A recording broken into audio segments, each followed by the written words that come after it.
is it? Parks and Recreation. Hey, good to see you. If it-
I'm sorry, get.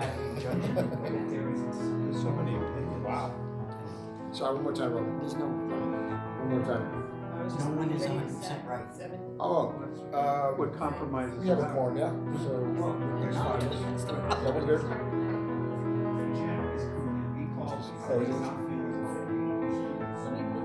Okay, and then Robert, have you heard from anyone else?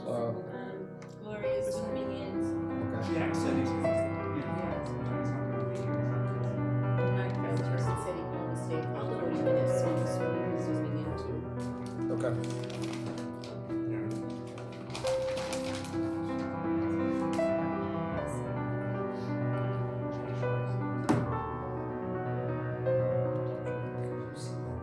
I have been seeing all his letters. I do too. Oh my God, it's so awful. Did you see it? Randy, hello. Hey, man. No, if it's on social media, I'm trying to Yeah, stay off. Recording in We've progress. gone Is it on live. social media or? Hey, Buzz. No, we're going. He sent out a letter. Hey, Buzz. Okay. And we're also joined by our committee clerk, Ms. Norton, and this meeting is being both audio and video recorded for anyone who's interested in that. And we are going to take the most difficult item first, which is the appointment of Councilor Albright to the Newton Affordable Housing Trust Fund. This is item 7124. President Laredo appointing Councilor Susan Albright, 1075 Commonwealth Avenue, Newton, as a member of the Newton Affordable Housing Trust for a term of office to expire on December 31st, 2025. And the president is here. Is President Albright here to speak to his nominee? If not, the vice president is here. Member of the committee, Councilor Kalis, I think. I want to recognize him as here. And we've also been joined by Councilor Wright, Councilor from Ward 3. Councilor Kalis, do you wish to say anything in behalf of the nomination? Well, I've known Councilor Albright for quite some time now, and I think she'd serve very well on this committee, in this role. So I want to, I'd forward the recommendation or the nomination here for her approval. Thank you. Councilor Albright, it's customary for the nominee to say a few words. Oh my God, okay. Well, when I docketed the item to create the Affordable Trust, and when it passed, I wanted to nominate myself, but I couldn't.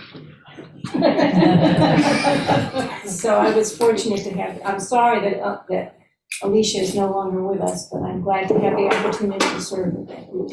And for members of the public, this is a body that the City Council was instrumental in helping create, which basically is doing some very important work with affordable housing. And with some CPA money, we've already given them.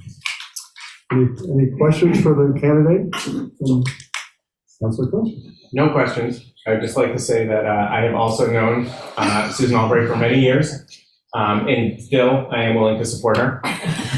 So I will be voting yes, enthusiastically. I think it'll be a great addition to affordable housing. I'll second what Councilor Simpson said. So I'll move approval. I think that's fine. I just want to indicate we've also been joined by Planning Director, Mr. Heath, and the Commissioner of Inspection Services, and Mr. Madrulis as well, and also Councilor Farrell from Ward 8, and let's see who else. Councilor Leary is here online, and Councilor Maliki is here online. Anyone else that I'm missing? Ms. Hutchins, we're going to get to the CPA shortly, and Andrew Lee from the Law Department. Okay, so having heard the motion to approve, all those in favor will say aye. Aye. Aye. Opposed? The ayes have it. The council will take up your nomination at its next meeting. A great surprise. Boy, I'm glad we disposed of that difficult item. So You don't have to stick around for the rest of the meeting.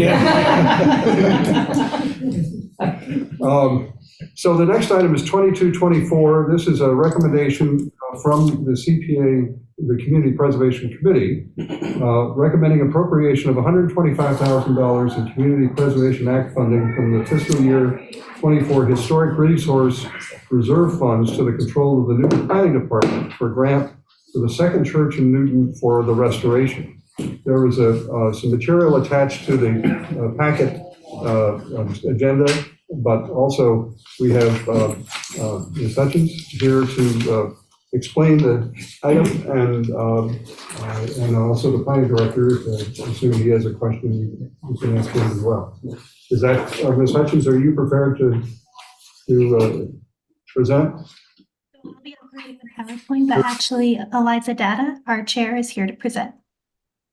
I'm sorry, I couldn't hear it clearly. What did you say?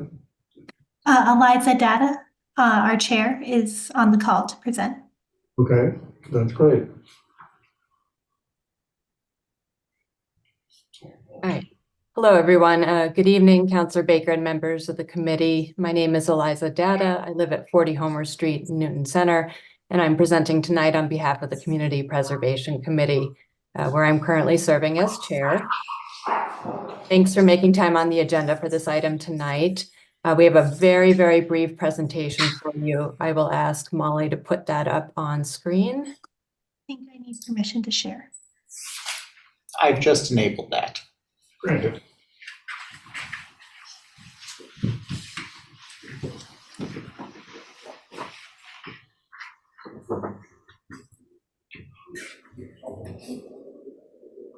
Okay, great. Thank you. So, as you know, we're here tonight to give a brief recommendation of the CPC's, a brief overview of the CPC's recommendation to allocate FY24 CPA funds for the second Church in Newton restoration project. Next slide, please, Molly. Just a quick overview. The second church in Newton, for those who may not know it, is located at 60 Highland Street in West Newton. The structure was originally built in 1916 and is listed on the National Register of Historic Places, which is an eligibility requirement for receiving CPA funding. Next slide, please. So the proposed project involves restoration of the masonry and replacement of the roof and drainage system at the main entrance to the building. Restoration of a historic resource is an eligible use of CPA funds. The church has received a matching grant of $50,000 from the Massachusetts Historic Commission, which has reviewed and approved the proposed scope of work for the project. And if CPA funds are approved, the church is prepared to complete the work by June of this year. Next slide, please. Sorry. Always something. So the project budget that you see here includes the $50,000 in Mass Historic funds, along with other funds raised by the church through donations and their endowment. The CPA request of $125,500 represents less than 50% of the total budget, which is in line with the CPC's guidelines for leveraging matching funds. Next slide. So the CPC voted at its November meeting to recommend the funding request for $125,500. These funds would be drawn from the FY24 set aside for historic resources. And last slide. So that's it. I promised I'd be quick. We appreciate your consideration. We can open things up for questions. And I just want to mention that Laura Foote, who's a board member with the church, is also here tonight if there are any more detailed questions about the project. Thank you. Thank you. Recognize Councilor Danvers. Thank you, Mr. Chair. First of all, I'm delighted that the church has come forward and asked for funds, because this is one of the iconic churches in the community, one of the iconic historic buildings. And I think it's incumbent on us to help to preserve all of these buildings that we have in the city. The one question that I have may be answered in the first slide, and I missed because I was not paying full attention. I missed a few words from the first slide. Could you go back to the first slide, because I think it will answer my question as far as participation of the congregation itself.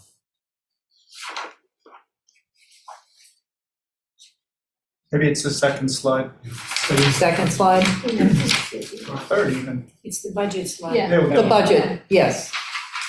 Under other funds raised, could you once more elaborate on that?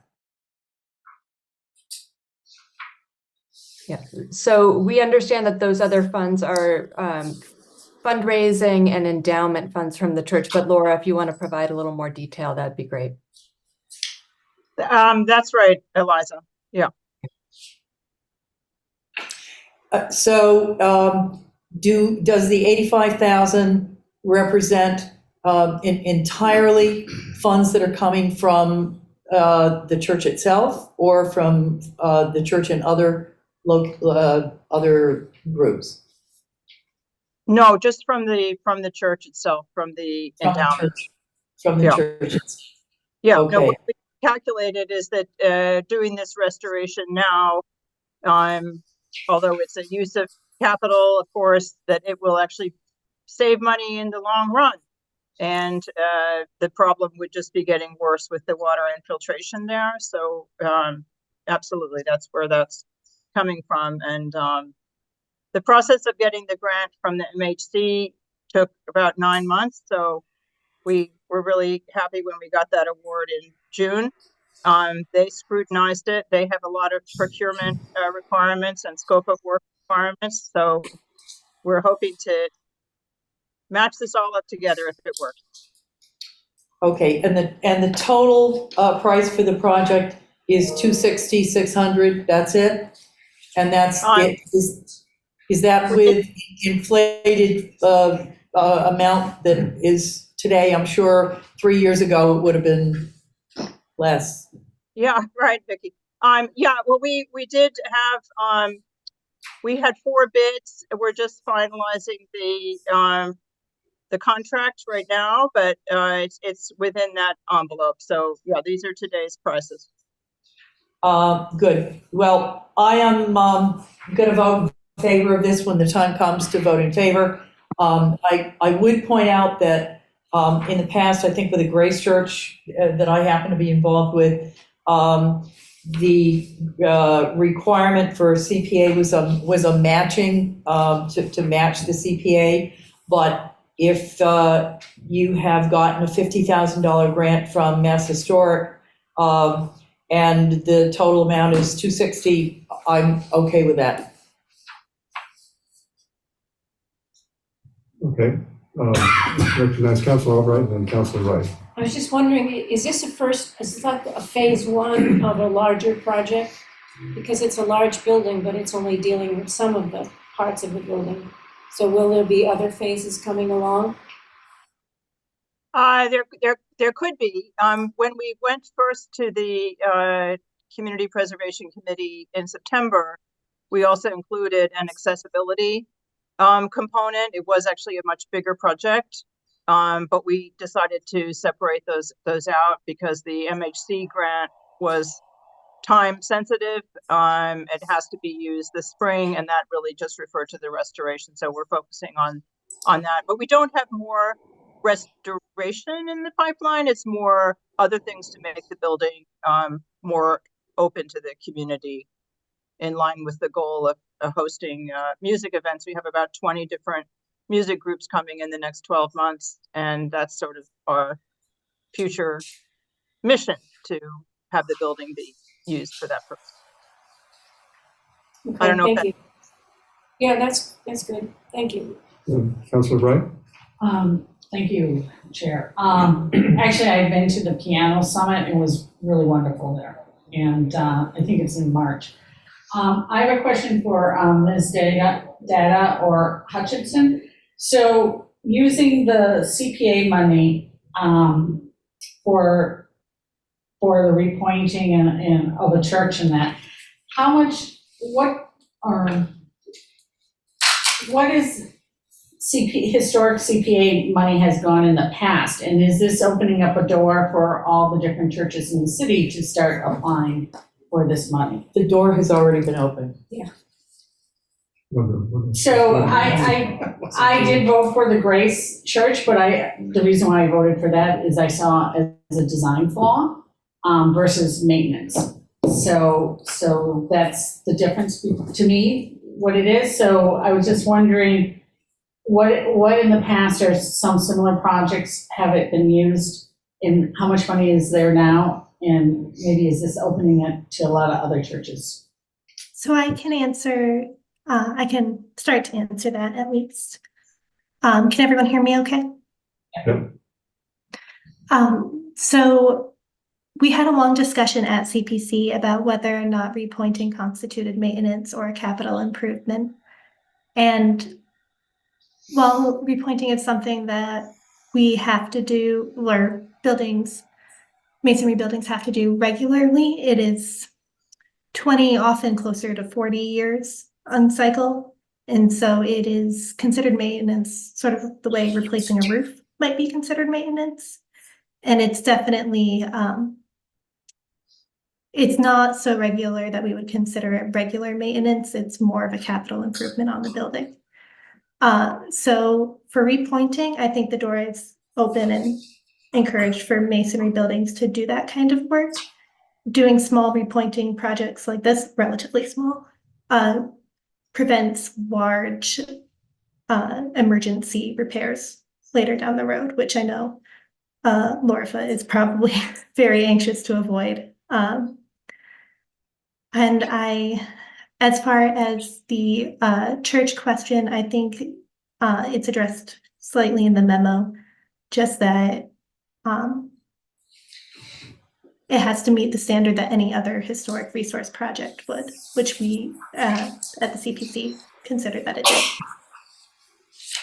Can you clarify, excuse me, the second part of the question, which is how much of the historic resource set aside is this taking and how much is left? I think that is what I heard. Yes, let me pull that up for 1 second. I'm going to switch screens. So while Molly's getting her slide, I just also wanted to add that part of that project cost is replacing a 110-year-old copper roof. So that's a once in a century step. So we don't think of that as part of annual maintenance.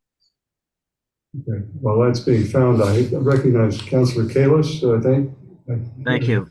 So, thank you, Mr. Chair. Like many projects like these, they often go over budget. So I'm wondering who's responsible if that happens.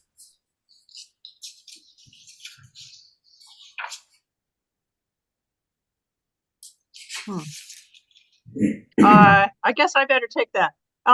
That's a great question. The contractor that we're hoping to move ahead with is actually below this amount. Like some people in the masonry business, they leave Massachusetts in the winter for some reason. I don't know why they don't want to work. So that we're just finalizing it, etc. But we're pretty confident that it's not going to go over this amount, Councilor Kalis. And obviously, we would have to figure that out on our own. We wouldn't be coming back to the committee to change the grant. Okay, thank you. And I'll just add that when we reviewed this project in November, one thing we noted was that the church is pretty farther along than many projects that we see. They had full construction documents and were into their bidding process, which I now understand is complete. But they had a higher confidence in their construction numbers than projects that are earlier in the process do. So I think the memo indicates, but the question is how much is left? You're ready to respond to that?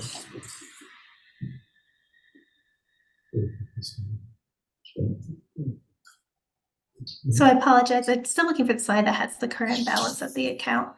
But it is a relatively small percentage of what is.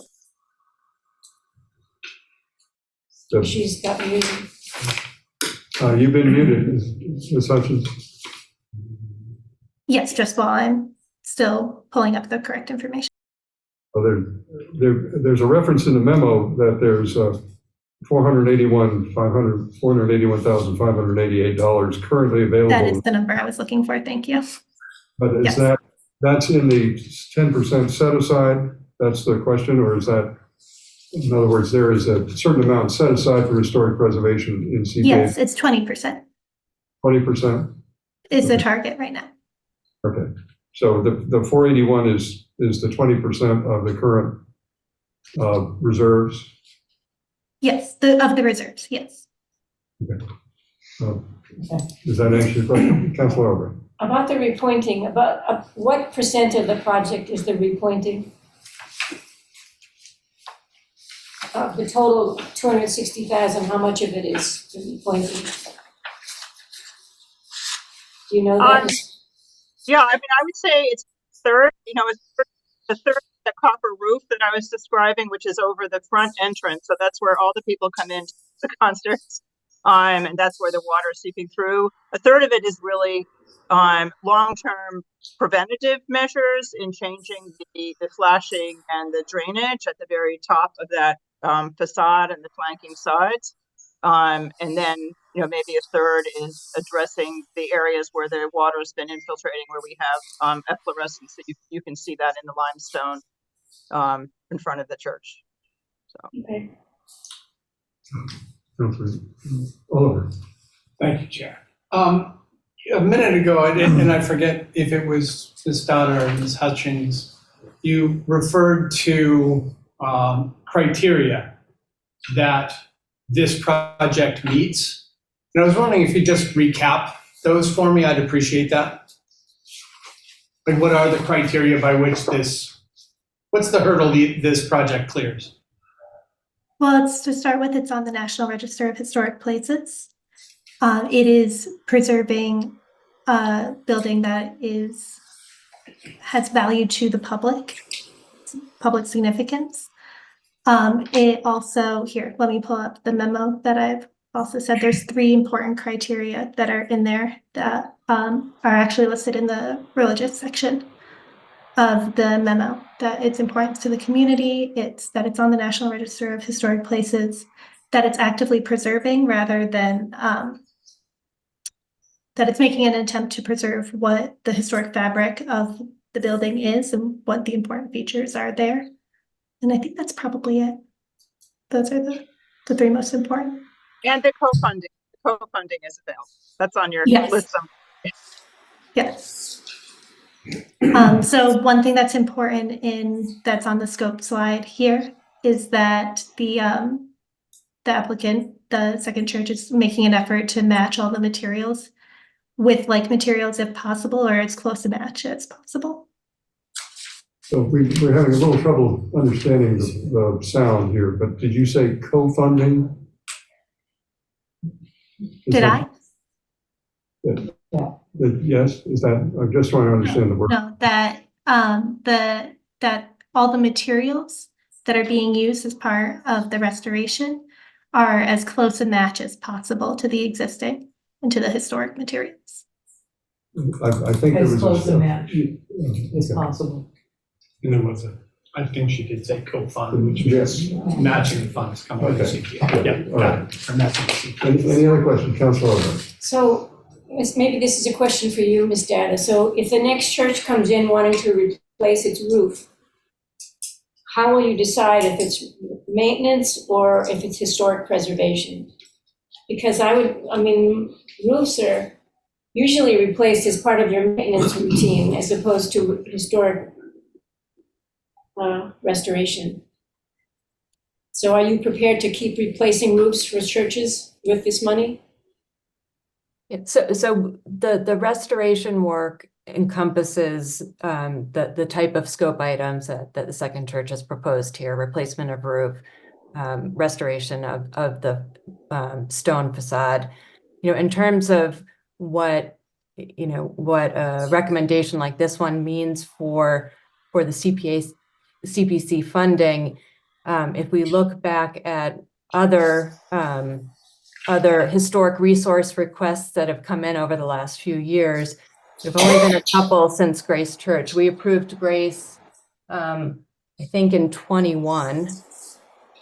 So 3 or 4 years ago. Yeah, and we've only had a couple of historic resource requests since, and this is the first church project since then. So I hear the concern about this opening the door potentially, but I think if we view these projects as preserving the historic fabric of our neighborhoods, then and that is the way that we are viewing them, that is the lens that it takes, then we would support similar kinds of requests. I can only speak for myself. We would go through the process with the CPC, but. I guess if everybody has questions, I have one myself. Excuse me. Yeah, Ms. Hutchins? And, excuse me, Councilor Larry. I didn't see your hand, sorry. Thank you. Thank you, Mr. Chair. regarding the question around maintenance versus capital improvement, I did work for the Community Preservation Coalition for a couple of years, which is the statewide coalition that gives recommendations to local cities and towns about how to most effectively use CPA and help them distinguish what's an eligible request and what isn't. One of the things they would say regarding maintenance is something that has to be done regularly, like every year or maybe every couple of years. Say annual painting could, for example, be considered maintenance. This is clearly not maintenance. It's a major capital improvement that would be eligible under the CPA.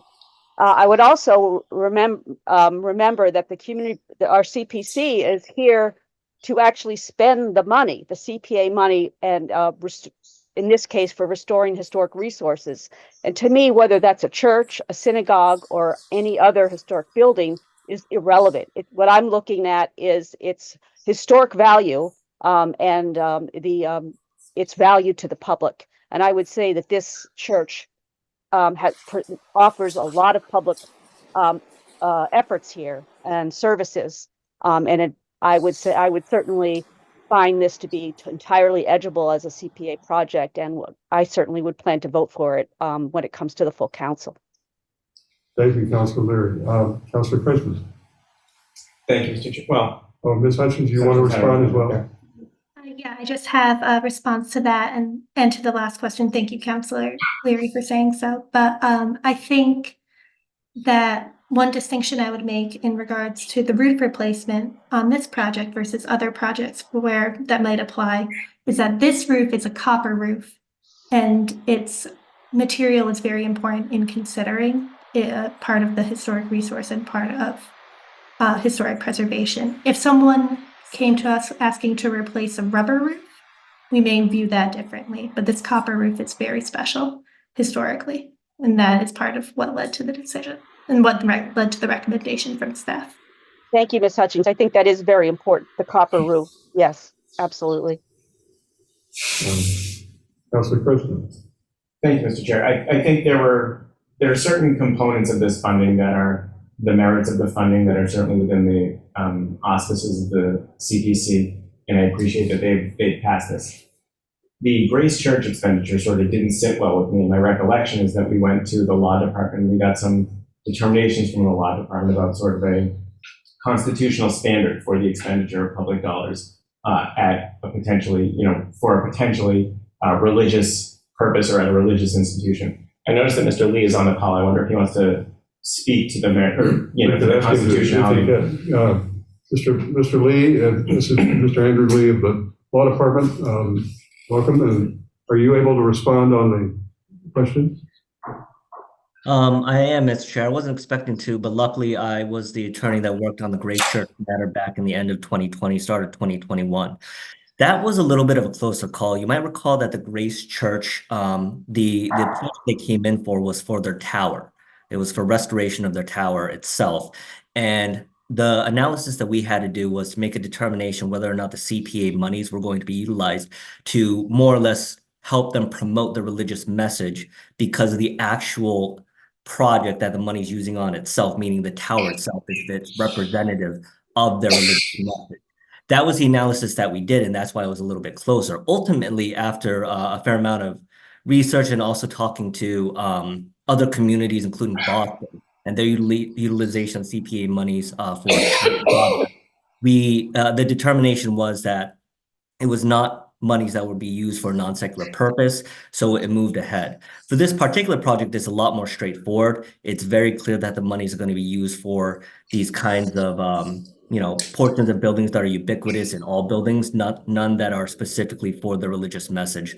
So based on exactly what the money is going to be used for, the scope of the project, the law department doesn't have any concerns. Councilor Griffin, Yeah, thank you, Mr. Lee. I appreciate that.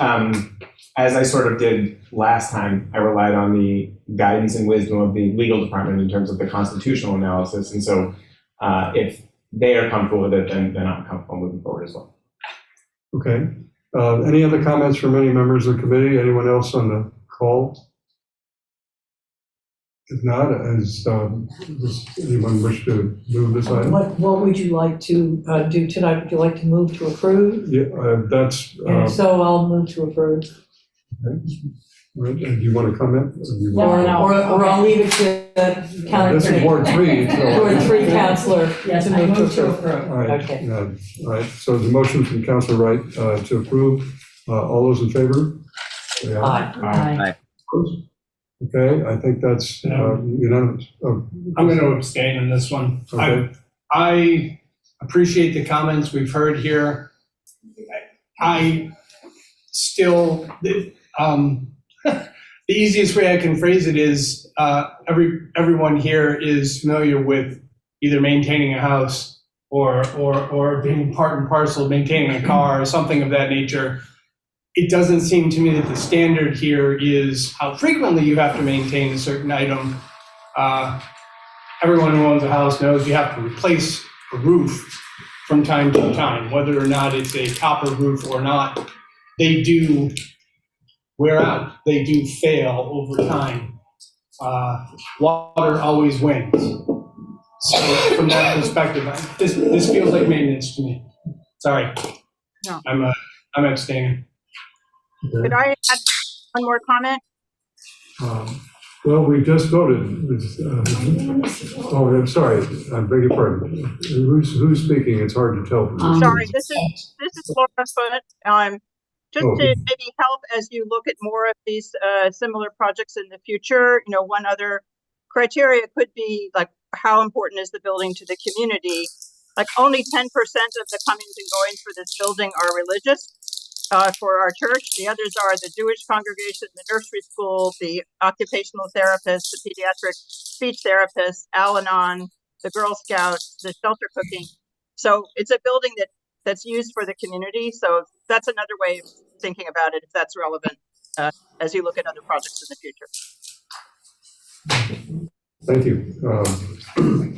I appreciate that. And, okay, let's move on to the next item. This is item 7424. This is discussion item regarding 40B process safe harbor designation. Specifically, Councilors Oliver, Baker, and Wright requesting a discussion with the law and planning departments regarding the process going forward for 40B projects since meeting the 10% safe harbor designation.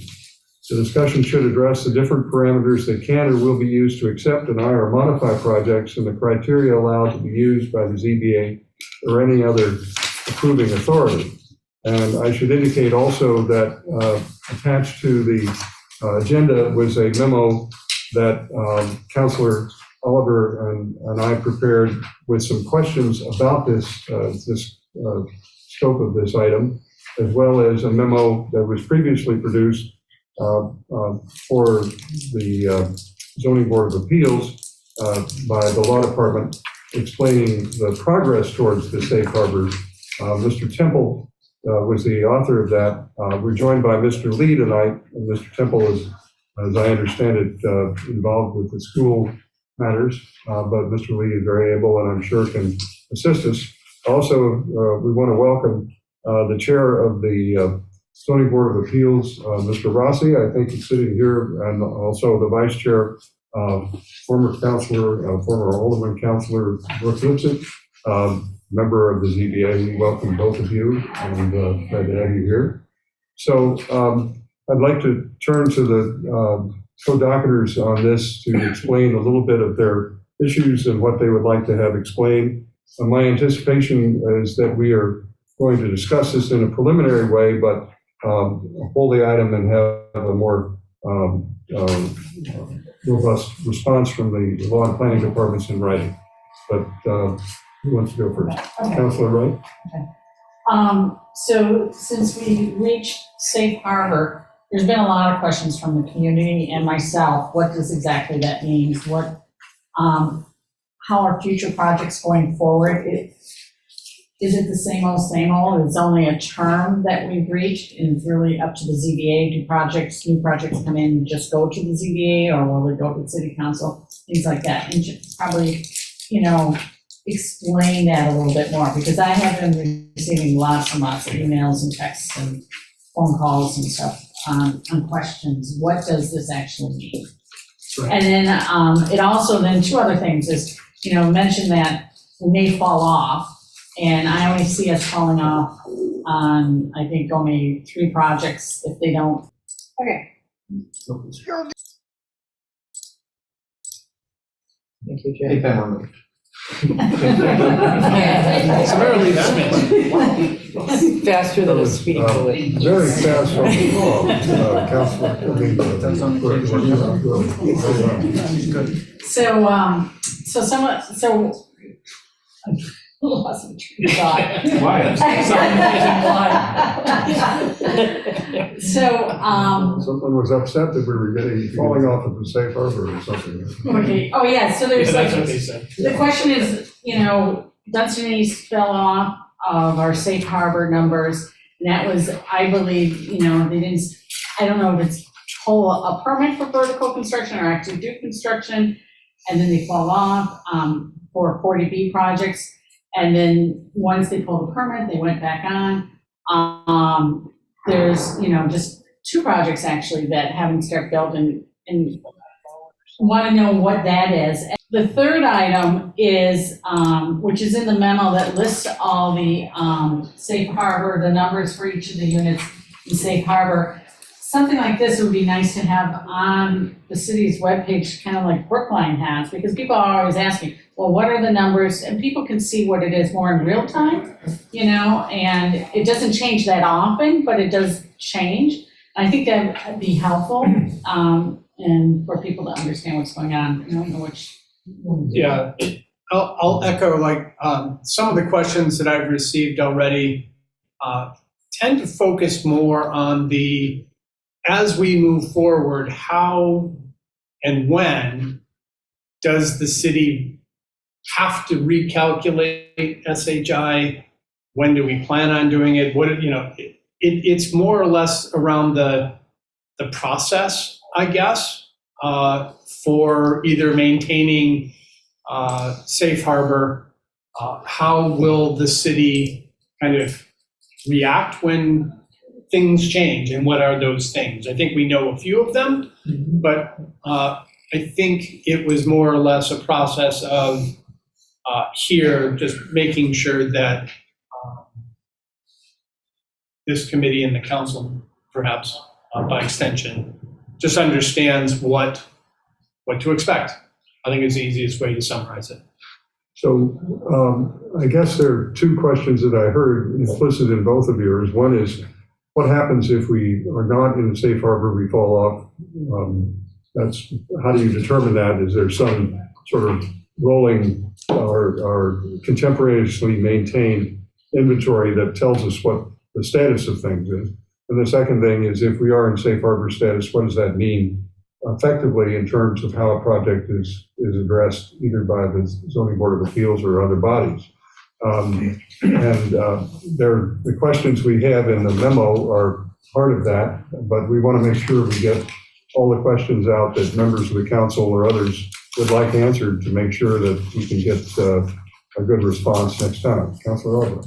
So the question that a lot of people have asked is what happens to all the projects that are in the pipeline now? There's, I think, 3 before the board.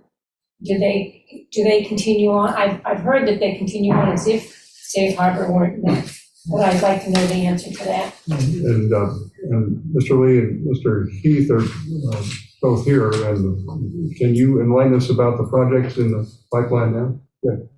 Yep, I can answer a couple of questions, and then Andrew is here to answer the questions about the safe harbor and what the standard is for that. And I think Jonah is kind of the real expert on that. So I think that's why we're suggesting that we put it in writing so you have that.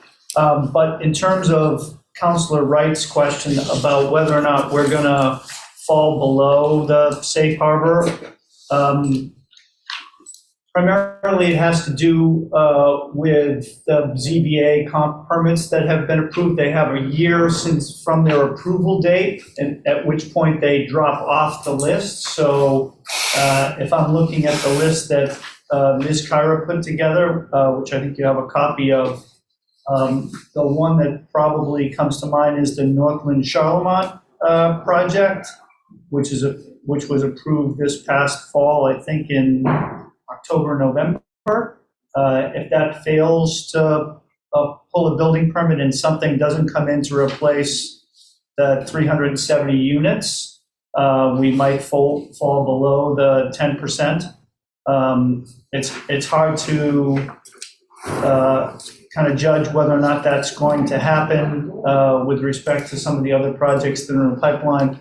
Let me address Councilor Albright's question about the projects that have come in that are being heard, that were already in process prior to the safe harbor being achieved, or they kind of have, they move forward under that standard. So you can't change it halfway through.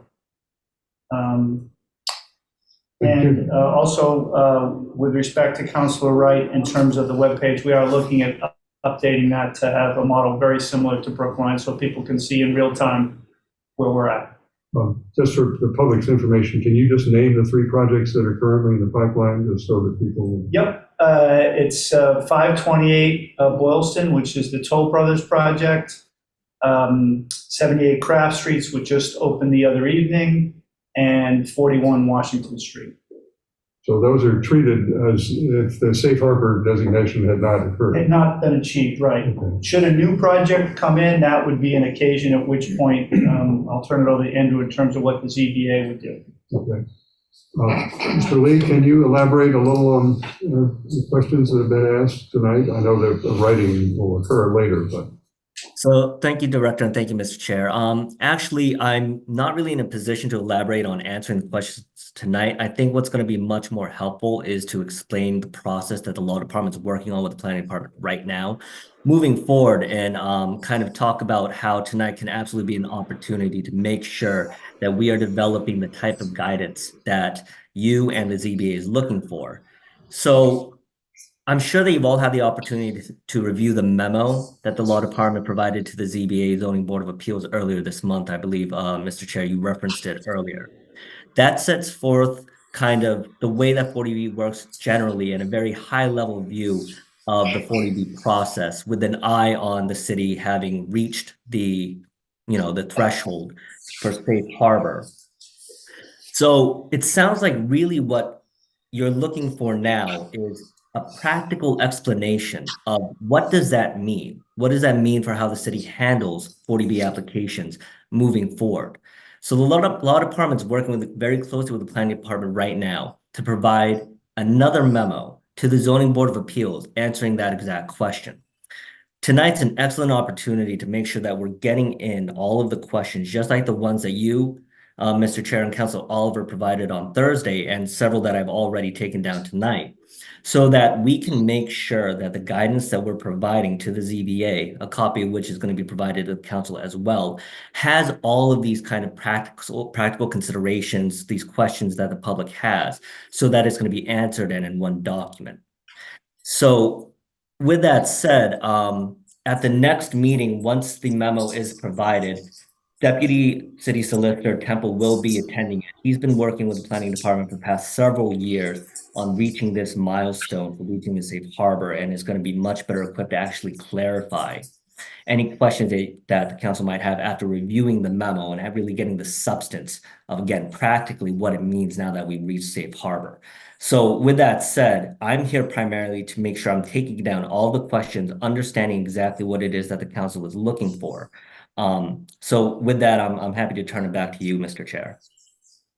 Thank you, Mr. Lee. And I think the key piece of information is that there's nothing imminent that this answer would affect, but I think we'll certainly be glad to hear it again later on. But I want to recognize members of the committee, and then I want to recognize our guests from the Zoning Board of Appeals as well. Councilor Guest. Just one question that I'd like to direct to Attorney Lee is there's a sentence in the memo that says that the ZBA must determine whether to invoke the safe harbor within 15 days after the opening of a public hearing. So my question is about the discretionary power here. Where does that lie? Is it very specifically within the ZBA? And it doesn't have to be answered right now, okay? Councilor Kalis, you had your hand up. I'm sorry, it's just a little hard to see the way the screen is set up. I see it now.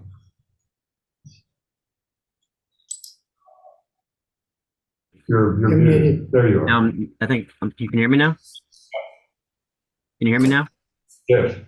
Okay. So, from reading the memo, it seems that a developer could try to come in and time when they actually submit something to the city, to the planning department or the ZBA, to try to fit in under the threshold. So I just want to understand, Mr. Lee, if that is something that is allowable. I mean, because if we do fall below and they're anticipating that because they're looking at our numbers, maybe they see that, you know, the Northland units are going to roll off. Can they come in, get it in and kind of time the situation so it's in just below the 10%, and then we go right back above? I don't think Mr. Lee is prepared to answer that, but it's a part of the question that we want to make sure gets answered. Yes, Mr. Chair, I took that down. It is a good question. I mean, again, generally speaking, possibly, because again, I think that Councilor, I'm sorry, I'm just trying to remember who had asked it. It was Councilor Wright had pointed out that there's a fall off. It's possible, right? These numbers fluctuate. So absolutely, there could be a situation where there is someone who's seeking a 40B who, if there is a fall off and they're able to ascertain that and submit the application in the right timing, they could, again, the city won't be able to invoke the safe harbor. But with regards to the specifics of how and when that's calculated, we'll make sure that that's in the guidance. Okay, let me go to Councilor Danberg. I just want to note that we've been joined by Councilor Kelly, I believe. She has not raised her hand, but we're glad to have her. Councilor Danberg? Yes, just one quick question. If, for example, we fall off and the deficit is, say, 50 units, if a project comes in for 100 units, what happens in that case? He won't be able to tell you now, but it's the question you want to know the answer. Yes, I would like to know the answer to that at some point. Councilor Wright? I just want to make it clear too, that they could answer is how much control does the ZBA have on the project? That they can mold the project, make changes. Is it going to be similar to what the city council can do? Or what do they have to follow? Is there anything with respect to that? Or is it just really up to who makes up the ZBA and what they want to do? So these are all questions that, Mr. Lee, I would ask that you collaborate with Ms. Norton to make sure that we've got an inventory and we can check them with me and the vice chair before the next meeting to make sure we've got them all there. And any members of the committee that something occurs to you after the fact that is not yet in writing, certainly I would urge you to communicate with Ms. Norton so that we know that. I do want to acknowledge the two representatives of the Zoning Board of Appeals who are here, who are welcome to say anything they would like other than hello. Thank you, Mr. Chair. I'm Mike Rossi. I've been a member of the board for about 10 years. I was vice chair for a few years, and I've been chair for about a year. Thank you for having us here and for initiating what is obviously a very important conversation. These are really good questions that have been raised. I don't think I have much to add other than that I, like you, are looking forward to seeing your questions to the law department and especially the law department's response. So we will take that, of course, before we, I think, do anything or, adjust our means of doing business. We always consult with the law department. We look forward to receiving their guidance before really taking one path or another. Good evening, Brooke Lipsett. Lovely to be back in this room. The ZBA has been working on 40B projects for decades. we've been, I think, pretty thorough in our examination of these projects and in our work on them. I don't expect that certainly for the projects in front of us now, which are all in front of us prior to achieving safe harbor status, I don't imagine anything is going to change in the way we look at them. We welcome the guidance that we're expecting from the city solicitor's office about what, if any, modifications we need to make in our evaluation process under safe harbor. Thank you both. I would just urge that, because I understand you have a meeting coming up, that if there's anything that we haven't asked that you want to know, that obviously you ask it too, so that we can have a comprehensive response. We will be, the memorandum that Attorney Lee is talking about is directed to the ZBA, so I'm sure we will receive it. No, but I'm thinking if there's anything we haven't thought of that obviously occurs to you, I hope that you will ask that as well. All right, Councilor Roy. Just quick question for Mr. Heath. On the chart of what's the units on the safe harbor, and I think other people will have these questions, so you may want to make a note when you put it up on the website. Some of these percentages are less than 15%. Why are the numbers less than that if our portable, our IZ is 15%? I need specific examples, but it could be the size of the project or the date that the project was approved. So I'm happy to. It's kind of small here. I think it's Grove Street. It's hard to see from this small. Is like at 8%. I think that's Grove Street. Perhaps you, after the meeting. Yeah. Maybe it's an Community. Yeah, there's some 9%. I'll send you. That's an NHA project, it looks like. Okay. And how is that different? I'm guessing that preceded our IZ ordinance. Okay. Yeah. And then There's a story to each one of these. I'm happy to respond to them. But I think. But I can address that in the memo as well. Yeah, or when you put it on the website, because other people are going to have that question. Our asterisk next to it. Yeah. Got it. Thank you. Thank you. Any other, Councilor Quincy? Thank you, Mr. Chair. I have a process question. Yes. Wow, that's why you came in tonight.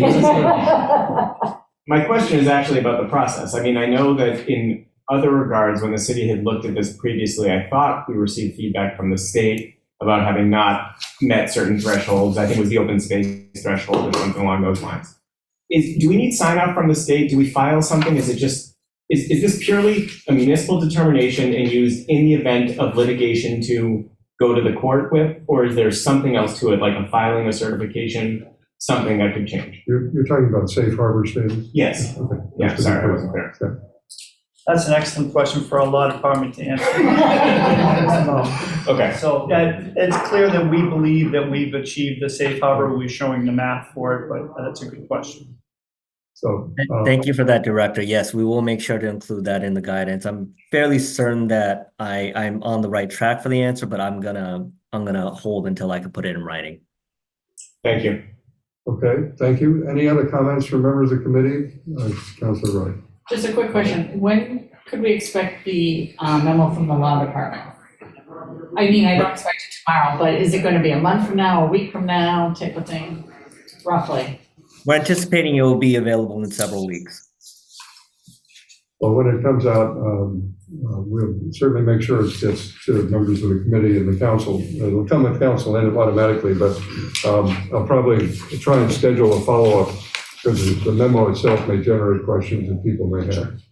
So, well, thank you, Mr. Lee, and thank you, Mr. Rossi and Ms. Lipsitt. We're delighted to see both of you, and I would entertain a motion to hold if there is one. So moved. Oh, sorry. No, listen, You want to Council- jump? Damn you. He doesn't know the rules. He doesn't know the rules. He doesn't understand the What was the rule he wants? Oh, he does. Okay. You're right. I didn't know that rule. Yes, Excellent hold. Thank you. Councilor Crispin, to our great surprise, has moved hold. And all those in favor say aye. Aye. Opposed? Okay, the ayes have it. Thank you very much. And thank you all for coming. And thank you, Mr. Lee, for your advice. And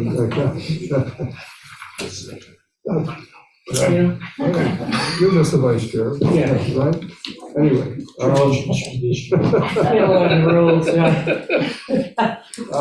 We're going to pause at this moment just to have a fluid distribution opportunity. If anybody wants to pass a drink around, I'm sure there'll be somebody who have one.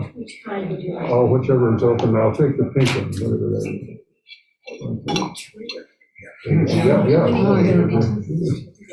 All right, okay. Now, we have, the next item is 2324, which is short-term rental compliance and enforcement. And let me just read the item into the record. Councilors Maliki, Wright, Kelly, Laredo, Lipoff, Humphrey, Lucas, Albright, Danberg, and Oliver requesting an update on short-term rental ordinance compliance and enforcement, including data on registrations, complaints, investigations, and fines issued, types of violations being found, e.g. noted, that is non-owner occupied, room limits, annual time limits, other code violations like noise, health, safety, and trash, ability to compare short-term rentals registered with the city versus registered with the state versus listings on public platforms, ability to obtain listing information from short-term rental companies, adequacy of resources or other obstacles to enforcement. So this is an item that we held before because we wanted to hear from the Inspectional Services Department.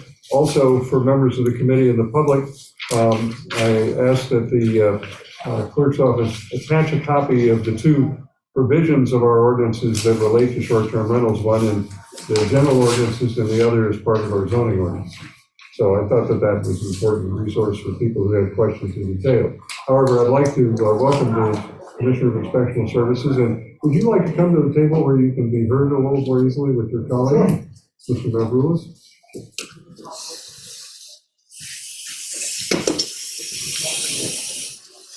I'm sitting on this. Thank you.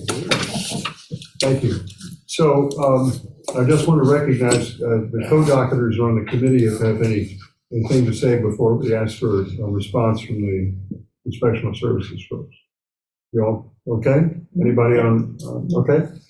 So would you like to give us a sense of where things are? Sure, I can do that, Mr. Chair. I can tell you, I can start off with the addresses that are registered with the city since 2019 are 31. Addresses renewed as of 1/1/24 is 1. With that, what we're trying to do with that is we're going to send out a letter to all the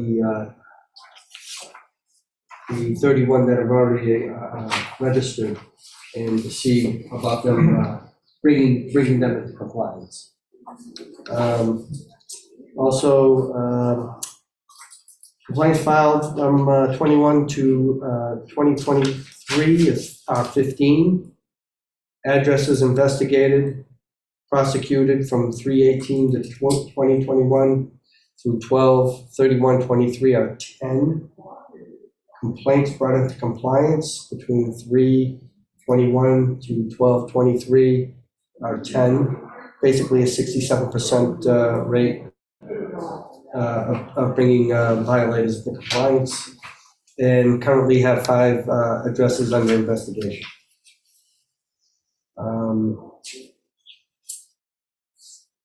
Any questions? Okay, we let several. Let me recognize Councilor Wright, then Danberg, then Albright. I think Councilor Maliki might bring this up. She looked in, there's 186 places registered with the state, and they're not registering with the city. And I don't know if you can get those addresses to get those people to register with the city. Well, it's their obligation to register with the city, we find, and we've checked the state's addresses that are registered with the state, and actually, people will register with the state, not even have an Airbnb, but they do register anyways for, maybe for future, but aren't currently operating in the city. So Okay, so they can. anybody can register with the city. We've actually, who was the one that we had register that they didn't decide to do, and they actually sold the house? We get the state list probably around twice a year. I can always contact the state and they'll send me the list. And we just got a list for the beginning of the year. And the first person on the list, I called them up and I said, well, what's going on? I didn't know you were doing this. Well, I'm not doing it. Not yet. I'm getting ready. Registering with the state is the DOR. So they were preparing their tax, preparing their whole situation. They are not actively renting that we can see, but they were preparing. Now, conversely, I'm currently, in my new role as deputy commissioner, I'm also plans examiner, and I'm going through a set of plans for a permit for a two-family on a property that was a short-term rental. And I granted that registration with the city of Newton, and they were registered with the state, and they have since torn the house down. However, the state still has them on the list. So I see a lot of, problems with a list that has to be ironed out, inconsistencies and things that have to be confirmed. Okay. There's definitely, I think, things going on the state level that should be registered at Newton. I would agree with that. But I haven't quite figured out how clean the list is, you see. Okay, so there's a 67% compliance rate. So what happens to the places that do not comply? So with this particular ordinance, if we do get a complaint and we go out, we'll do a site visit. Typically, they'll come up with a 31-day lease or a lease that is over 30 days. We'll typically bring them into compliance just by that alone. So it makes it very difficult to enforce. It's sort of like a whack-a-mole game. That's what I was thinking Okay, too. it can be difficult at times and frustrating for us, but, we try to do the best we can. Yeah, because I can see they could come up with a lease and the friends could just sign it and they're just back doing it the next week. Yeah, and then we get another call, and then we have to go out, and it can be a little frustrating, to say the least, right? I think the commissioner and myself have some experience doing this, and the difficult part is you have to build a case. It's easy to find these things for advertising, for rent, and it's easy to get a letter out based on that, and then get some response from the owner of the property or the person, the operator that's running, and then the problem becomes, okay, the ad has disappeared, and here are the leases, more than 30, because Airbnb and some of these other platforms don't just do short-term rentals. They do what they call mid-term rentals. A lot of people are quick to say, oh, no. And you say, geez, I'm not a handwriting expert, but these signatures on the lease of these three people, very similar to the way the R is made here, I'm not sure. Right. So that's one of the difficult issues about this. And then, of course, once they're in compliance, then they go right back into non-compliance in a matter of time. So that's the trick. Now, we just got a complaint, I believe, from Councilor Lucas, who we can thank if he's watching. And so I definitely urge people, file the online request for zoning enforcement, because that is the first line of defense. That gets it into our office, then we can really get into this stuff. We've got one that we're working on right now where apparently it's a two-family that are leased, and I can't get into too many details because these are ongoing investigations and whatnot. But there have been situations like this where the owner of the property is leasing it to a particular individual. They do not know that it's being subleased, okay? Till we brought it to their attention. Bring it to their attention. Now they're saying, geez, how do I figure this out? So, Well, let me just indicate, we've been, I think Councilor Maliki, I'll recognize you in a minute after we get the people at the table, okay? And just carry on, and then I'll go to Councilor Danberg and then Councilor Albrecht. So like Eddy Street, I mean, that's been 6-9 months or whatever, and I was looking, and I sent you some of the ones, and I will put them in the system. And I'm looking at more, which are full apartments, you know, that could be rented to someone instead of a short-term lease. So the one like on Eddy Street, and it's classified as a 2-family, but there's 3 units in there, because it's a basement unit. The first floor, I think, may be the owner, and then the second floor is another rental. So from the assessor's database, I think it's being classified wrong to begin with. But it's been, I don't know, 6-9 months. I mean, is there any end in sight, or? There will be. It does take time. It takes a long time. It takes time to build that these case. cases. Yeah, it really does. So what kind of things? See, it's not the same as leaf blowers. Leaf blowers, you see someone using a leaf blower, and they're busted right there and then. You're done. Yeah. See? You would think so, wouldn't you? Yeah. And we've been pretty successful. Then they go to the next one. No, you guys have been good. But this situation here is you have to be more in depth, and I'm, welcoming people to look at the ordinance to see how we can tighten it up, because, Yeah, oh, yeah. and I'll tell you right now also that one thing to think about is that on the state level, the building code this year will be changing to the 2021 code. And there is talk in the, what I've seen from the additions, that I think they're in this public comment period right now. Yeah. But they have talked about periodic inspections for things like short-term rentals. Which would be something that we would conduct if it becomes fruition with the state. So the dynamic is changing. We're not the only community that's battling this problem. There are other communities, New York City, I don't know if you've heard about that, and San Francisco. So there are things in the ordinance that require things like the Airbnbs and those listed agencies to give us data, to help us comply, and they face violations of our property. And one more, and I'll let someone else ask some questions. Between, some of them have pole kitchens, other has kitchenette, which is not an oven. Is that making really a difference? I thought it's more that if it's more of a separate unit cut off from the rest of the house versus renting your bedroom. So are you talking just about Airbnbs? Yes, yeah.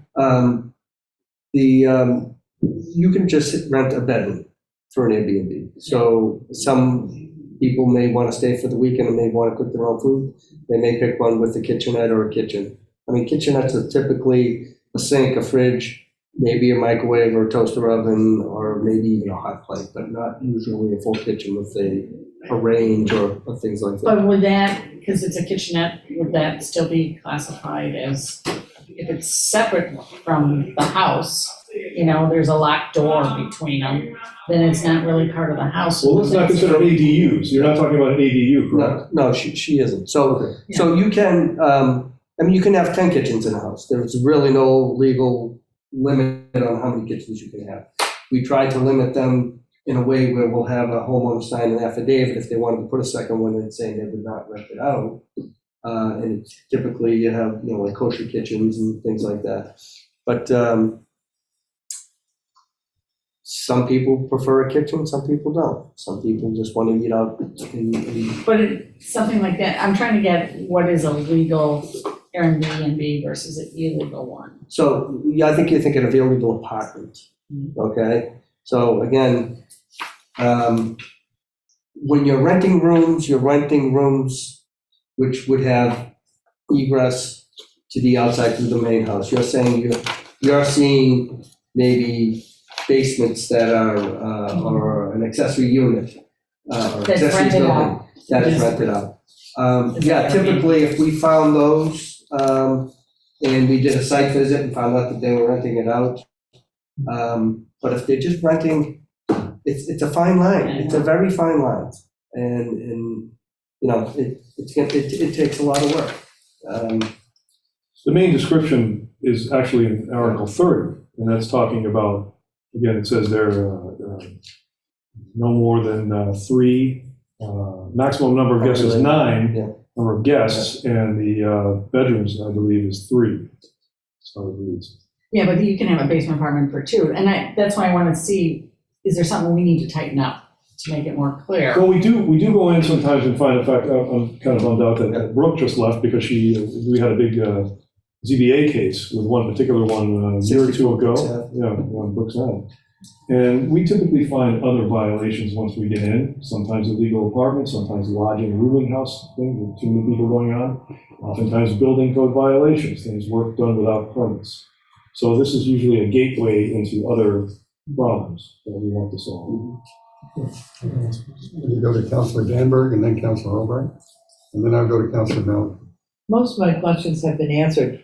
One of the questions that I would like clarification on is, we go to social media and snoop on social media to see if there are, okay. How successful is that? Do you typically find things on social media that we don't have registered that are advertising? Typically, we don't do the social media thing to go look for where these are. It's basically a complaint-based ordinance where if people are going to be going and looking and they want to give us the information, I mean, we all have other things to do as far as just besides short-term rentals. It would be a very intensive process if we kept, I believe, trolling the. I'm sure. And there are many Airbnb, not just Airbnb, I mean, there are probably hundreds of these. Some are very ethnic group specific, you know, there are certain clusters and types of clients for these things. But they're not as widespread and not easily found. And we touched briefly early on a property that changes hands. When a property changes hands, does the registration go away and do you start from scratch? Well, I would imagine. Or if a house is torn down, let's say? Yeah. If it changes hands, let's say it changes hands and the house is sold to somebody else, I believe that the registration would be null and void with the city and the state because now the owner has changed. Okay. And, you know, no longer conforms to what was brought in for registration. Okay. Thank you. That answers that. Councilor Albright? So if there are, what was the number, 137 registered with the state and we have 31 registered? 180. So do you send something to, do you send a form letter to the 180? No. Say, why not? No. Well, like I said, the 180 is really not 180. Yeah. I can start picking off the list and saying, okay, this one is torn the house down. This one we stopped. This one we stopped. There are a number of violators on that list. So they shouldn't be on the list, but the state really doesn't cleanse the list that often. Okay. So someone has to go through and cleanse that. But when a complaint comes in, that's when the checklist right away. And then I start putting all the information together, like the councilor just mentioned. If they bring us social media and say, here's some stuff, all the evidence that I can get to get a tighter case, that helps. So I don't understand why you wouldn't have a list of the 180 and then have another column that says, you know, closed, checked, I mean, not viable, and then you have 30 or 40 left that you don't know anything about. Why wouldn't you send some kind of a form letter to them saying, send them the ordinance that they're registered, they're obligated to register and what, you know, what's going on? Why wouldn't you do that? Well, I don't know, have you seen the state list at all? No? On the state list, for instance, there are a lot of corporations. So it's not as simple as, okay, who's behind the corporation? What we found over at this one that I just mentioned about the zoning board of appeals, the owners who were Newton residents, this is the second residence that they bought, hired a management company to specifically do this. I don't know that the owners cared where their rent was coming from. The management company was engaging in short-term rental practice. Yeah. Our ordinance has an operator, but it also, the ordinance unfortunately allows subletting. And a lot of other communities have tightened that up and said, look, if you're not the owner, you're not doing it. So that's something for you guys to think about. We require owner occupancy. Yeah, don't we require? Well, no, so you can have owner occupancy, they gotta live there, you know, for 9 months. Yeah. They could sublet that for 3 months. Right. Okay, and then the subletter can, with the owner's permission, sublet it to Airbnb. Or I used For to 3 use. months, but only 3 Yeah, months. yes. But I guess. So having the owner be different than the operator is going to be problematic. And when you see the state registry, there are a lot of corporations on there. And then you have to start tracking that stuff. So, oh, go ahead. Do you have a follow-up? On that Wait a minute, question. we've got, Councilor Malachi's been very patient. If you don't mind, let me just. Well, recognize- Can I just Yeah, have one more question?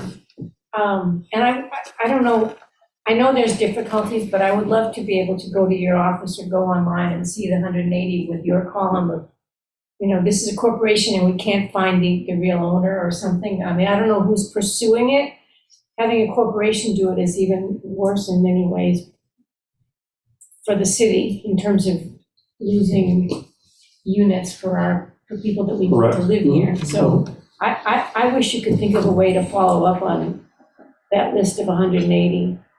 And I think we've been talking about integrating, again, like I say, if the state comes in with mandatory inspections, that's going to change the ballgame a little bit, because this is a state list, so I'm not sure exactly where that's going to fall yet. So that's kind of something that's in flux. Yeah. But to keep in mind that the ordinance does allow a corporation to actually do the leasing, with the owner's permission. Yeah. That's something for the council to think about. Yeah. And why do these people not want to be registered with the city?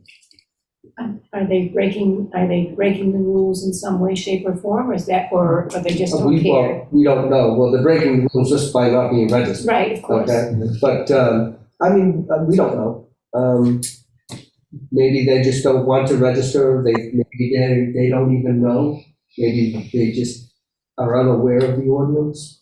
Or they just don't, they want to ride on the, hide under the radar and not be seen. Address that. Let me just recognize Councilor, I'll keep for a minute, we'll come back. Councilor Malachi? Yeah, thank you. Boy, I hardly know where to start. I appreciate Councillor Albright's questions about the list because, for one thing, even on the ones that have registered with the City of Newton, the way we present the information on the website, it's rather opaque because there's, ones that registered in 2020, ones that registered in 2021, there's ones that registered, 5 of them in 2022, nothing for 2023. There's no list of everything that is currently registered. Is it the case that the operator has to re-register each year, or is it something they just do once and then forget about it? They do once, that's it. They register once, and then they sign an affidavit for a yearly, that they're still in operation. And that's what we're currently going to send out, or in the process of sending out, to all the registered STRs in the city now to, hey, you gotta send in your affidavit, and see what responses are. Also, I can let you know for 2023 STRs, only 2 for 2023 were new registrations. New registrations. They weren't, and so the ones that had previously registered in past years did not come back in. We have one. Only one in the city has brought back their yearly affidavit.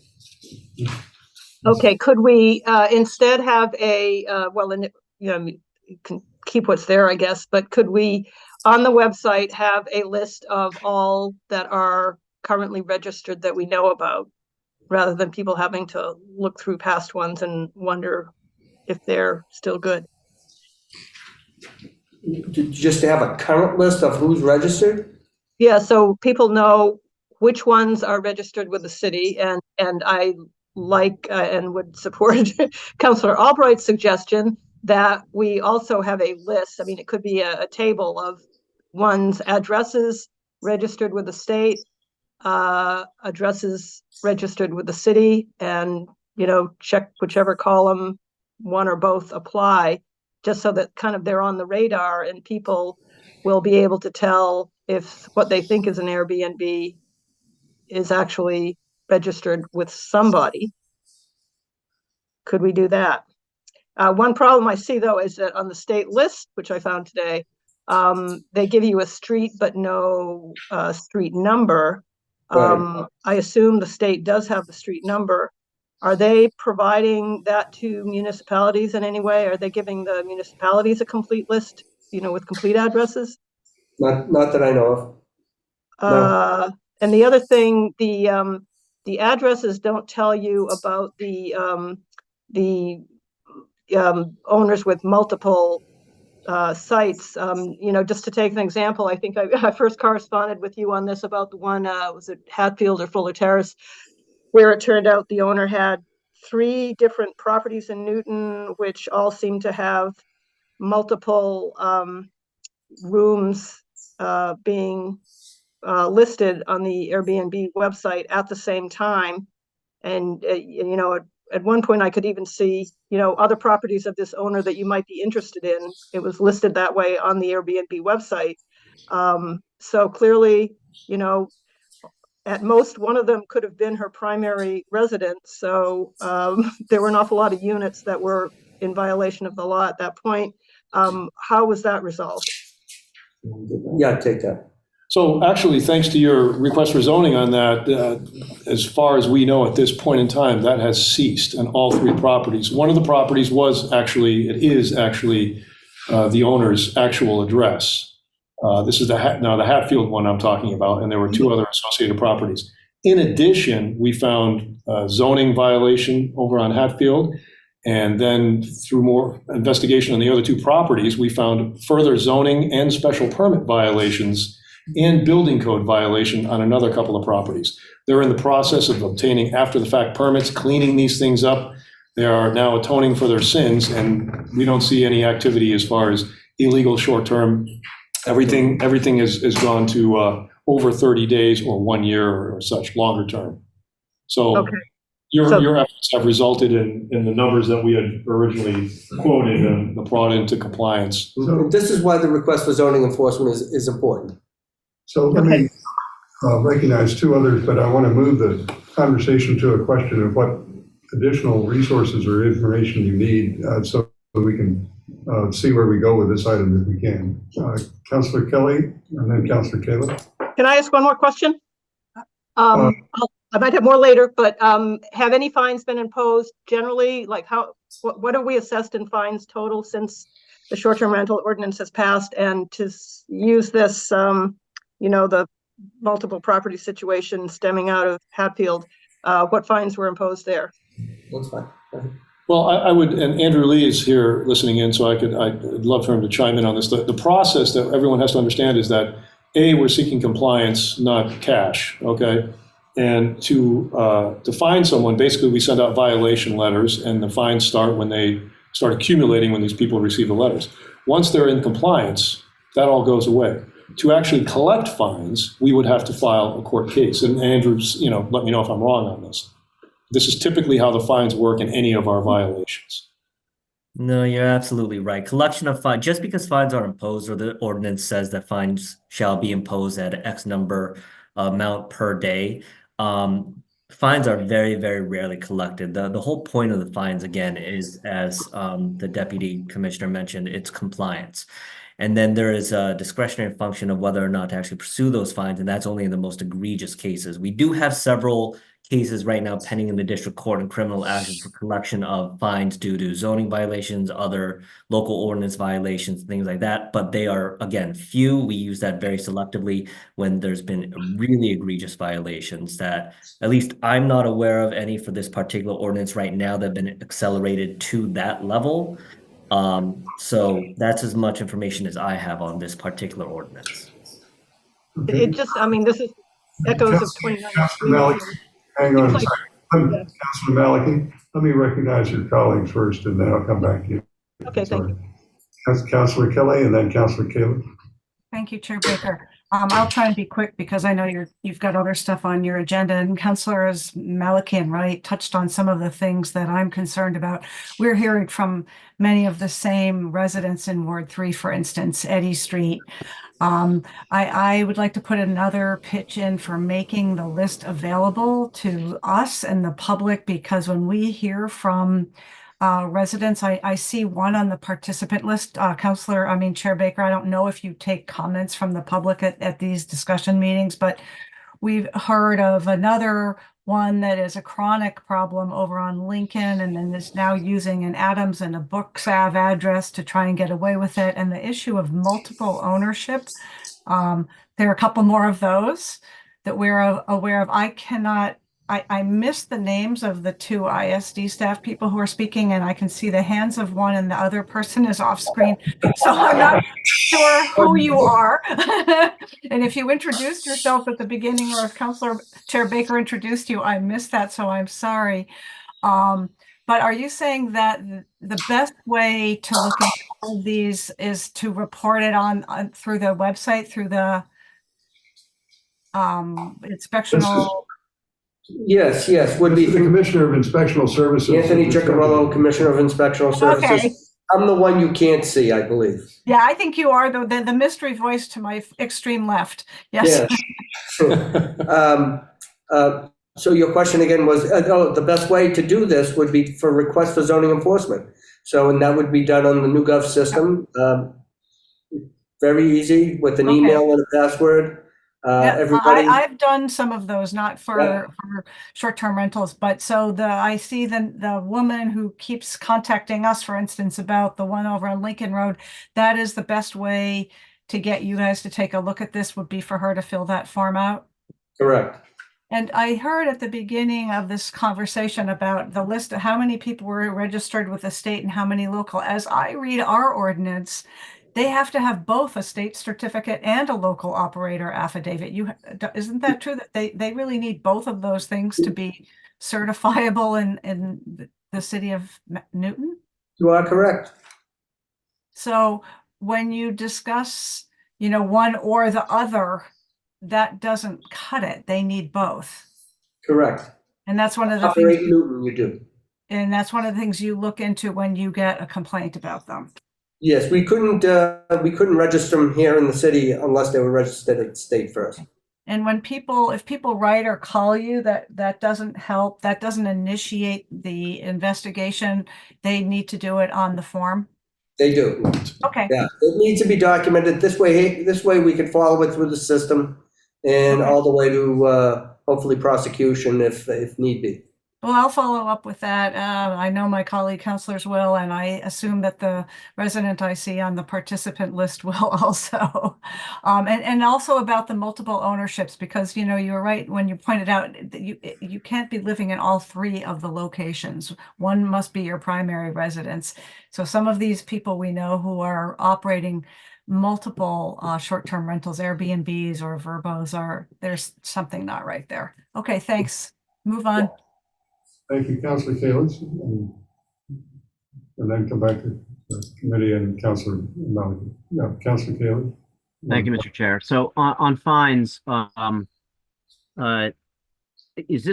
do other cities have the same issues collecting fines, or are we doing something differently where we're not able to collect fines? And this might be for Mr. Lee, because, part of this is, we're putting our inspectional services through a lot of work here, and it's not that I want this to be a revenue stream, but I want to pay for it somehow, and I don't want to be afraid of finding people. I think that's part of what we're doing here. So has anybody figured this out? This is an issue with every municipality. There was recently some discussion with the Mass Municipal Lawyers Association that really highlighted that some municipalities don't even bother going to fines in court at all because the court will tell them to pound sand. This is something that we deal with constantly. Again, that is why there is the violation has to reach a particular level. And as the Deputy Commissioner mentioned, we really have to build a case if we're going to go for fines and we're going to file something in court. Because the way that we collect fines, pursuant to statute, we only have one way. It's through criminal action. We make it so that whoever violates it, they are treated, through the criminal process. There's an arraignment, all of the steps. So again, it's not something that we are afraid to use. It is not something that we use sparingly because there's no, because we feel that it's not effective. It's, again, something that we have to use in a very strategic manner when the violation reach a particular level, and that's the way it has to be used. The fines, as you put it, Councilor Kalis, it can't be used as a revenue stream. That's prohibited. It's not what it's there for. But again, just to go back to your original question, no, it is not something that only we are struggling with or having to deal with this particular process that I kind of gave a overview of just now. It is something that is statewide. Okay, thank you. So let me just ask, we have non-criminal disposition, we have the ticketing for $300. I thought that it's referenced in the ordinance. Can we use that in this context? Have we used it? The civil ticketing as far as just to write individual tickets? Yes, it says for there's a reference to the non-criminal disposition by a civil fine, which is one of the tools that you all have used quite effectively, and as you point out on the leaf board, because that's basically the ticket rather than going into court for criminal violation. So I guess the question is if maybe Mr. Lee can elaborate on this, but don't we have that capacity here? Or do we have the non-criminal disposition? We have that capacity. There are particular procedures that need to be followed with it. However, at the end of the day, we will end up in criminal court if compliance is not reached. So it's a step that could be taken, but it's the same way. Again, by the time that it gets to it that we're collecting fines, it's not a situation where ISD or anyone in the city is sitting on their hands, right? It's basically when we've gone through all of the other avenues. I highly doubt that the city council would like to advocate for something more heavy-handed because we are trying to work with residents on compliance, and then we go through letters, we go through really working with them to see if there's a way that they can comply. And then it's only when it's very clear that we're not going to get the compliance that it goes to the level of collection of fines. Well, I understand, but I think that part of the value of the ticket is that somebody, maybe they appeal the ticket and that puts you right back in the same place. But at least there's some sense that there's a fine immediately imposed that perhaps might get their attention. That's the only question I have, is whether that's something worth considering. We go back to the Councilor Wright, and then I'd like to move this into some sort of conclusion here. Okay. This to Mr. Lee, can these tickets or fines, can that go on a lien against their house? They cannot. Okay. And why is that? Because state law doesn't provide for it. State law is the only thing that can allow us to actually impose a fine other than a court order. And then we can only get a fine that's actually going to be converted to a lien in a civil action, which again, we don't have the option to do with regards to collection of fines. We have to do it criminally. Okay. And I just wanted to address Councilor Albright. This is something that's in Ward 3. We've had complaints for a long time. So I've been going through Airbnb. And the people in Newton, most of them know the rules because they don't put a picture of their front door there, or they don't put the dot where they're located right where they're located. So they know that they're skirting the laws. So, and it makes it much more difficult to figure out what the exact address is, in which I went through recently, went through things, and, some of them I'm going to have to, go through the neighborhood to see where it is. And there's a lot of them that's out there that's renting a room, and, I think that's down the way that we should try to get those in compliance. But it's the people who are renting whole apartments, and it's taking away rentals from other people. And that's what I really like to go after. That's why we did this. Yeah. Mr. Chair, if I could add something real quick, and I'd like to address, I see we have a resident who I've been dealing with on enforcement right now up there, and I'd like to address this to her and to the councilor up there.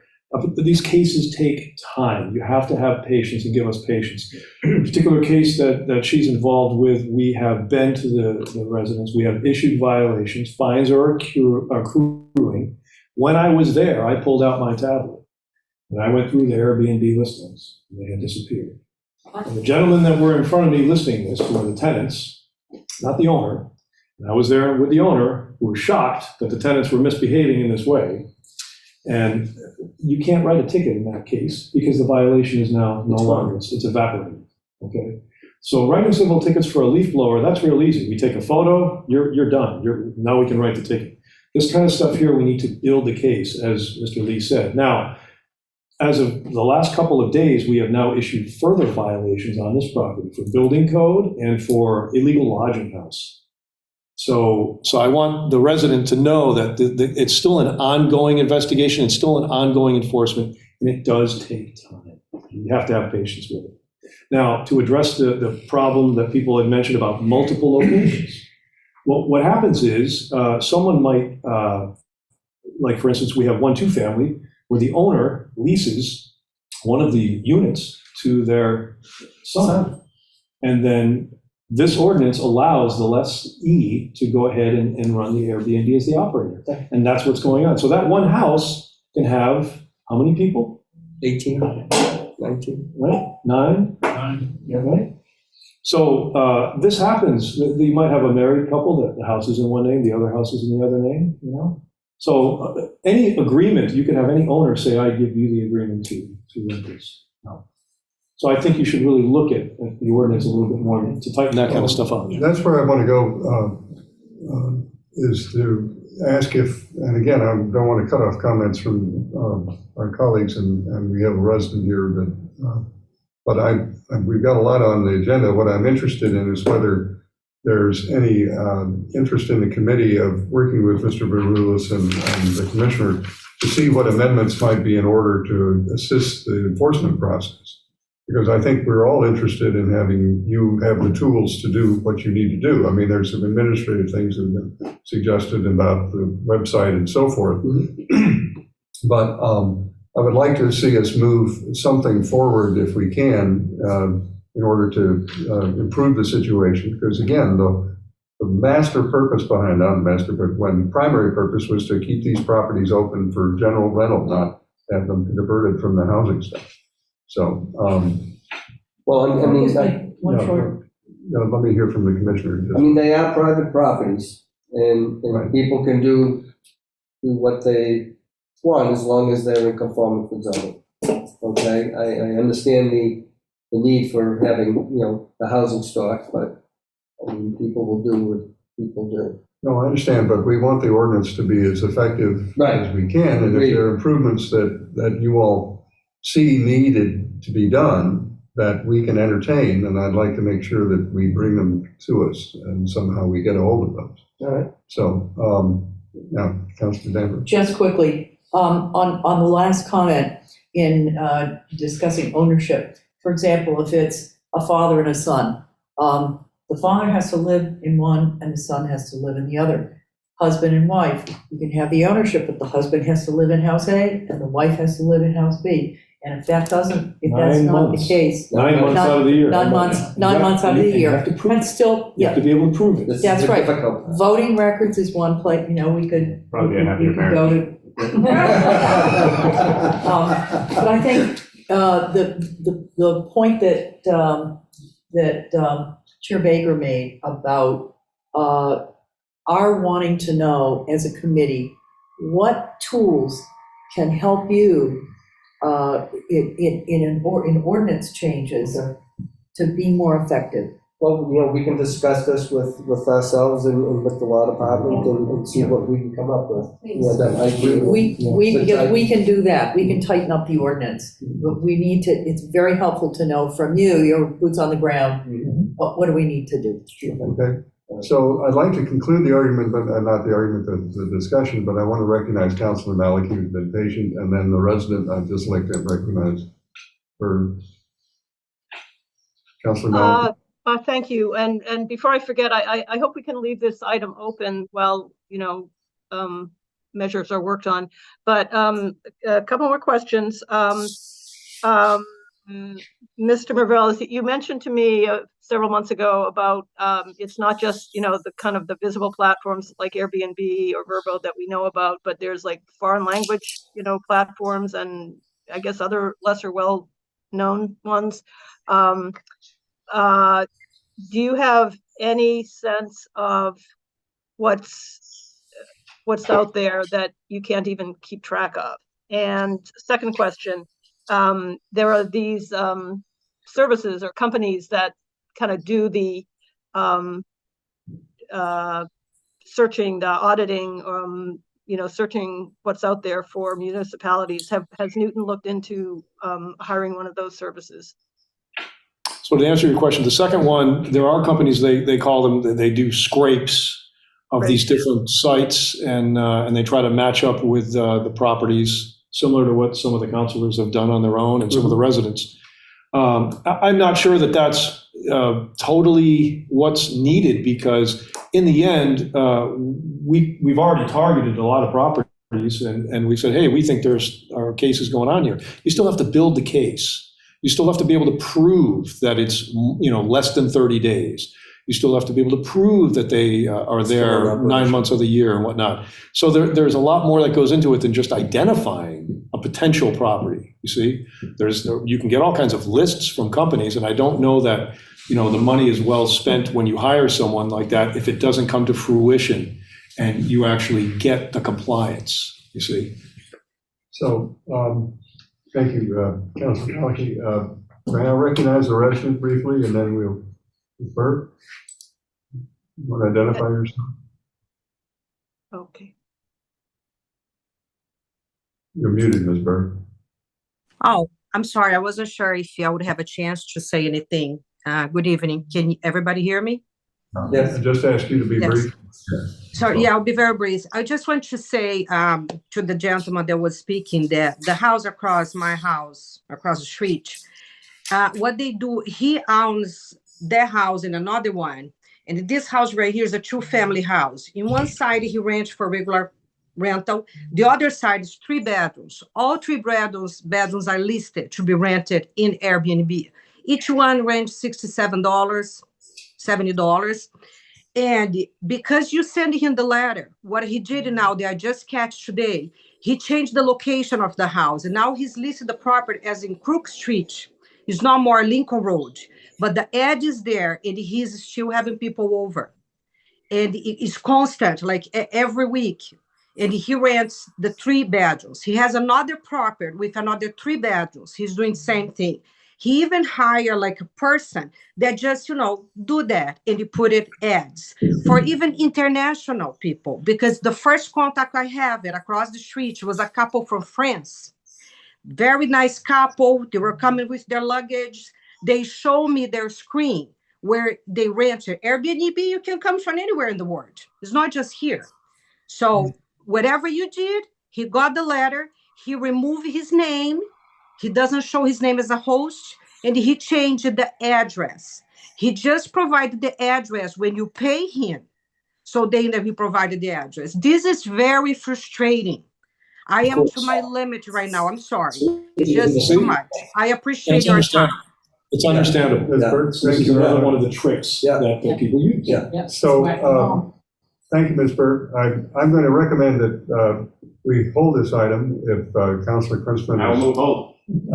But I would ask that the commissioner, that's a surprise, that the commissioner and Mr. Mavroulis, if you would take a look at the ordinance and see if there are clarifications or otherwise that will assist the enforcement process so that we can respond more easily. You can do the job more easily, and we can respond to the concerns of the residents just indicated exist and other counselors. I think that would be helpful, and then we bring this back. But I'd like to do something, relatively near future, because we're coming up on budget season, and if there are things we can do before that, I'd like to do it. All right, let's see what we can come up with.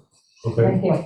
Thank you very much. Thank you. Thank you. So I'm happy to move hold. I would suggest, I took a quick look at the language. It feels like if we're going to try and make an ordinance change, we probably have to file a new docket item. Because I didn't see anything in the current docket item, but we can hold this to especially discuss. We'll hold this and then let's agree with you. Okay, thank you very much. Appreciate your time. Thank you. Yeah, we need to vote, hold that. All those in favor of holding the item, say aye. Aye. Opposed? Thank you very much. Okay, thank you very much for the time spent on that. This is item 2424, which is discussion of amendments relating to aiding small business impacted by development. This is, let me read the item into the record. Councilors Albright and Kelly requesting the Planning Department, with the assistance of the Economic Development Commission, research and develop mechanisms, including ordinance changes or other means to assist local businesses impacted by development similar to the Somerville work. The goal of this docket item will be to help small commercial, retail, independent, and locally owned businesses remain in Newton as development occurs. So this item, we are joined by the planning director and Mr. Zisson online. No, Mr. Zisson is here. I'm sorry. Yep. I thought you were online. You're not. You're here. Wonderful. Please come to the table, both of you, so you can share if you don't mind.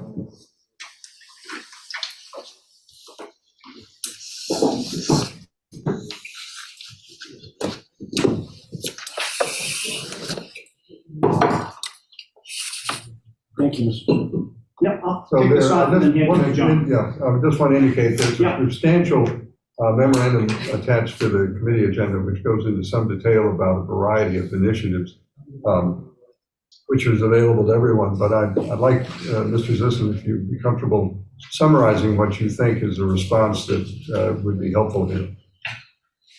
Well, I think philosophically, I would, in my mind, strike the last three words from the docket item, because I think we should be helping small business whether or not they are impacted by development. I think in terms of my number one thing, the main thing that we are capable right now of helping small businesses with is getting through our own regulatory processes. And Anthony and many members of ISD, assessing, Health and Human Services, all the departments do pitch in to try and help small businesses with our zoning ordinance and with other regulations. And that's, I think, right now, it does keep us quite busy, and it keeps small business quite busy. We have many examples, I think, again, working across departments to help existing small businesses that right now are not necessarily impacted by development or the threat of development. But in terms of looking at both the nonprofit information that was available, the anti-displacement toolkit that I included a link about, and looking at the Somerville study, I mean, there's stuff there that we have discussed. I think, the main thing for me that jumped out of the Somerville study was the communication. There's a good deal better communication that could be done about development with the butters, and not just maybe the development process, but just about, for example, ISD has a long list of things they actually do to try and mitigate construction impacts on the butters. But I don't think we're great at communicating that. And there's a real opportunity just to help people understand what we are doing, because the city does a great deal of work. And then in terms of anti-displacement efforts, I think that the real question is, in short is, what can we do, and what are the methods by which we can accomplish those goals? And I look to the council for helping decide what those goals might be, because there's some that our zoning, I think the only one that sort of jumps out is trying to place caps on store sizes, which as I think Jim Kyra and Barney and Zach have pointed out, some of the village center zoning did attempt to do that by capping the size of buildings, so that you break up the block. And I think that's really important. But the other ones, like tenant protections, providing financial assistance, technical support, financial relief, business district creation, each of those are worthy of looking at. But I think I look to the council for helping us figure out which way do we go, because we can't do all of them at once. So I've got Council Oliver, and then, Director Heath, you want to say something? Yeah, just briefly to follow up on John, this is his job. He does this every day, takes calls from businesses that are having issues with the city, that are looking to relocate, that may have problems with their landlord, that need new space. He does all of that on a case-by-case basis. He will continue to do that, but he has done that in a number of examples in the city. Found new homes for businesses that were being displaced, and I think ultimately that's what we want to try and do, is keep as many businesses as we can in the city. especially the small businesses. So that's something that's part of his portfolio already. Anything that we can do to assist businesses better than we are today, we're happy to hear. Councilor Oliver, and then Councilor Albright. Yeah, you want to go first? You docketed it. Yeah, no, go ahead. Okay, fair enough. So, in terms of the concept, in terms of what the goals might be, I think,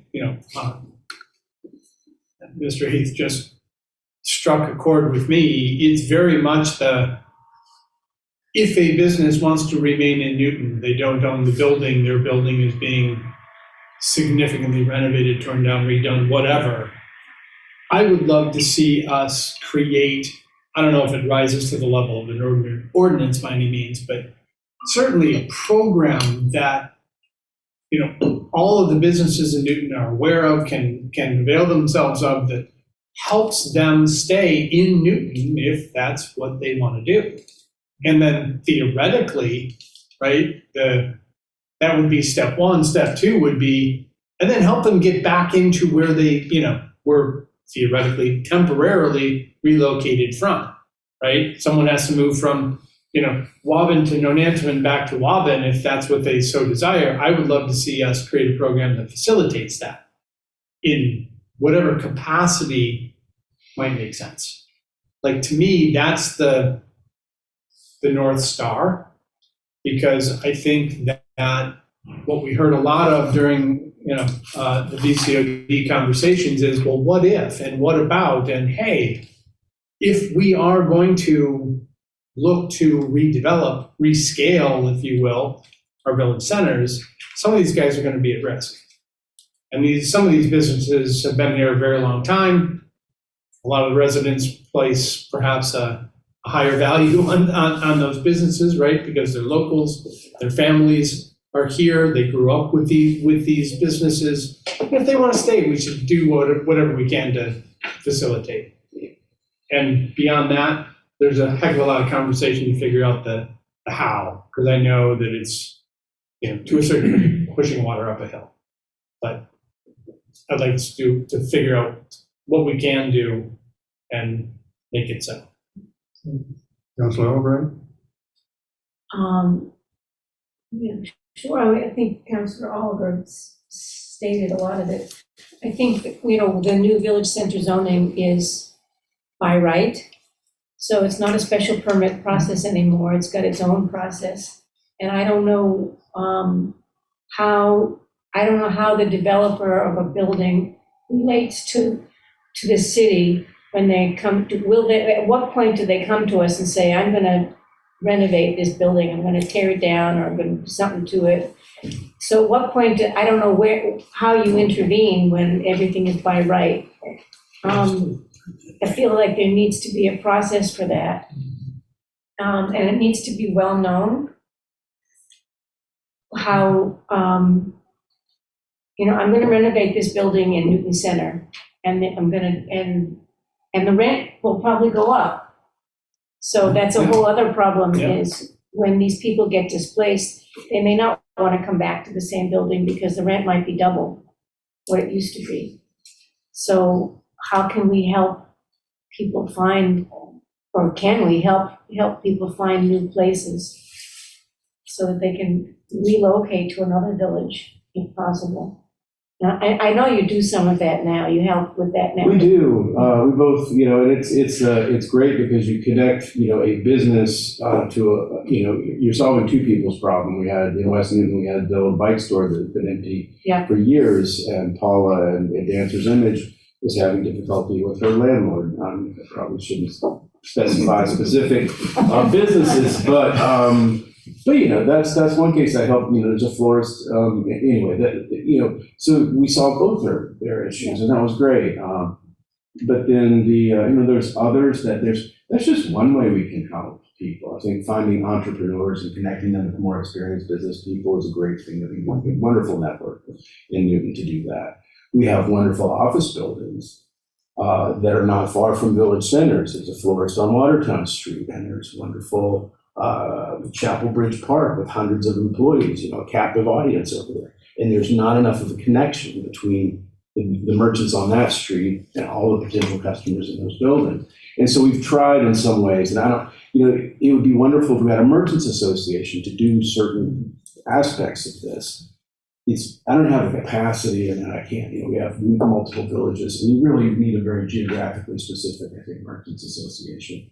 So that's a little beyond what I'm capable of. I mean, there are avenues of looking at, as we look at affordable housing, and looking at setting statutes for affordable commercial space. We've talked about that, and we just didn't address it when in the VCOD. But maybe I have to stop and say, I am an English major. This is a planner. And Jen Kyra and Zach Lamel and everybody on our current planning staff knows far more than I do about planning.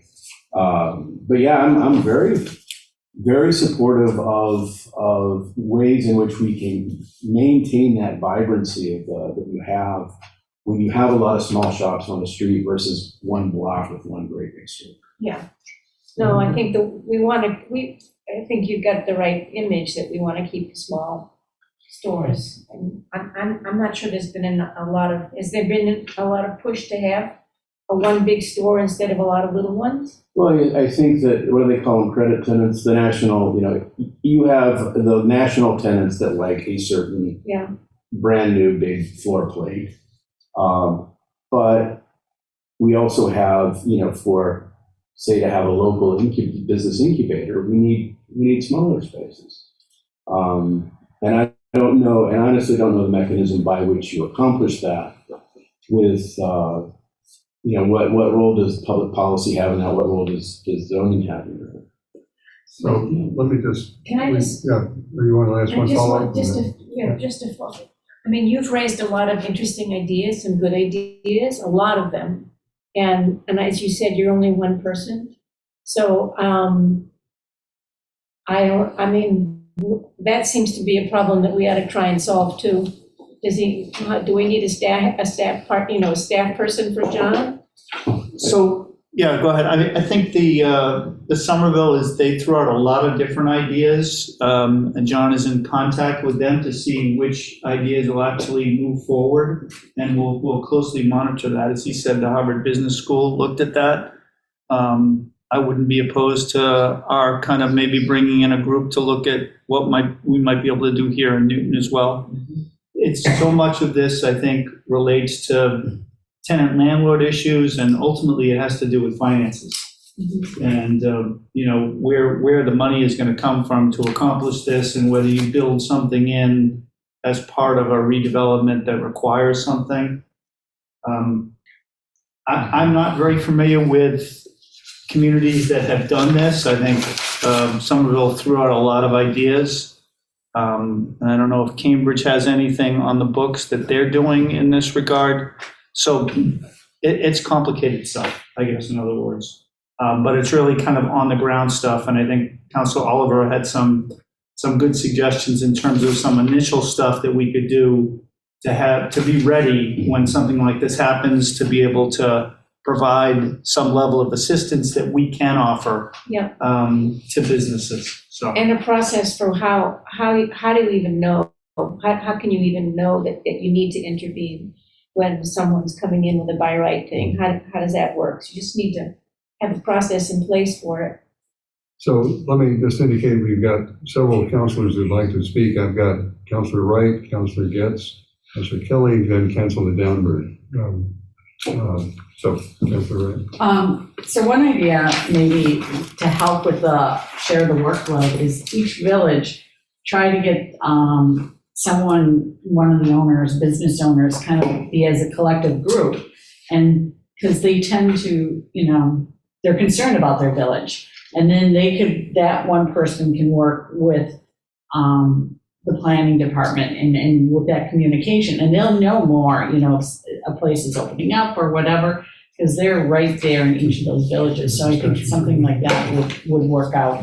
The other thing, one of the things that I did ask to propose, and this is for Mr. Lee, is when we were doing the VCOD is affordable units or local units, and the law department said we could not do that in by right. At least that was my understanding, and I don't know if Mr. Lee is still there. I am still here. Could you please repeat the question, Counselor Wright?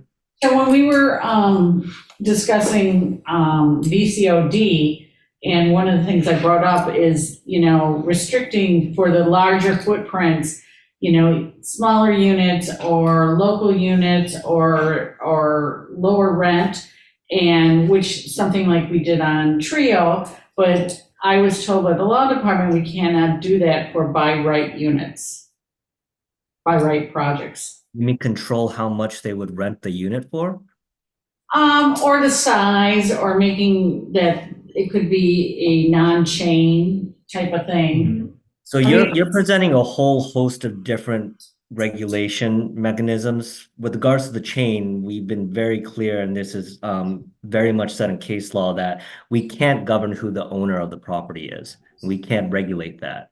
We also have issues with regards to regulating the unit sizes within the property itself, the development. I'm trying to remember if this was something specifically to having account towards the MBTA Communities Act.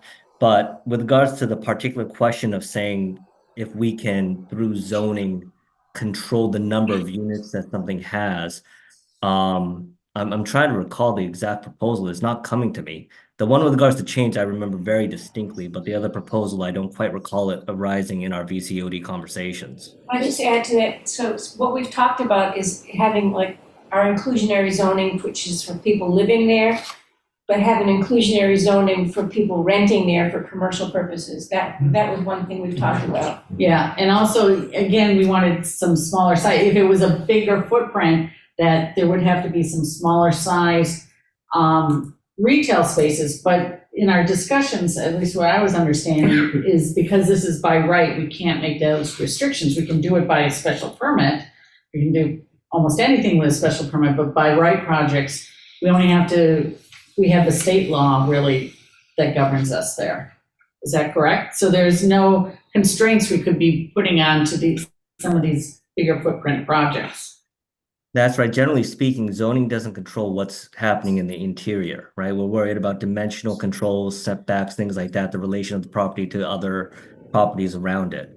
But again, your specific question, if you can send it to me in an email, I could take a look at it, because I don't recall speaking to it during our VCOD conversations. Yeah, I mean, I just want to be clear that the IZ affordability requirements still apply for by right projects, but if your question is, could you layer on top a commercial IZ ordinance? Yeah. I don't know the answer to that. My guess is you probably could if you had one that worked. The challenge I think that we have is to take a look at the economic feasibility of that and whether or not that would work in terms of numbers. I guess through the chair, that we would also need to have the administration of that too, because there'd be probably household income eligibility requirements for those commercial spaces. I don't know. I mean, we could look into that. Again, I'm not aware of where it's been successful. Right? All set? Yeah. Councilor Kelly? Thank you. It's been touched on a little, and I think we just went there a tiny bit. So from what I understand, if there's federally funded housing, then the developer must provide some kind of relocation for the residents. But part of why I docketed this with Councillor Albright was as a result of the conversations Councillor Oliver referred to earlier during VCOD about businesses who were very concerned that during construction and development, they would be forced out. And how could they stay operational and functional during the construction period, whether they wanted to come back to that location or not? I'm thinking specifically of some of the smaller businesses in, say, Nonantum that are very village-based and want to stay there. Their customer base is there. So John, Sisson, I wonder if this is something you can kind of put in your thinking cap to-do pile. What type of assistance, relocation, and location back might we ever be able to offer businesses? I think we were all really concerned about this idea about, what sort of used to be referred to perhaps as mom and pop shops. Those stores that were worried that they would be forced out of business during construction and then may not be able to come back. So that's part of my intention with this docket item. So Just staying it. Yeah, certainly, you all set? Yep, just Do staying. not, Councilor Gass. Okay, so nothing wrong with being an English major. It's a good thing. Okay, but I actually want to harken back to, like, we were actually controlling when we controlled through building types in one iteration of the zoning that, 2018 or maybe 2019, where we were actually controlling through building types and we were controlling the actual size and dimensions. So that would then put in place smaller businesses. It was restricting the actual widths of these buildings. But I do like the idea of exploring in other communities regionally what we're doing, so that then we can support either through pop-ups or some way to bring down the rental cost, because there's really difficult equivalency between what will go into a new construction building versus, the rent, or, versus the existing rental cost. And the only example that we've had where we've had a developer facilitate the transition was the barn. Remember how, but that was very specific and very unique.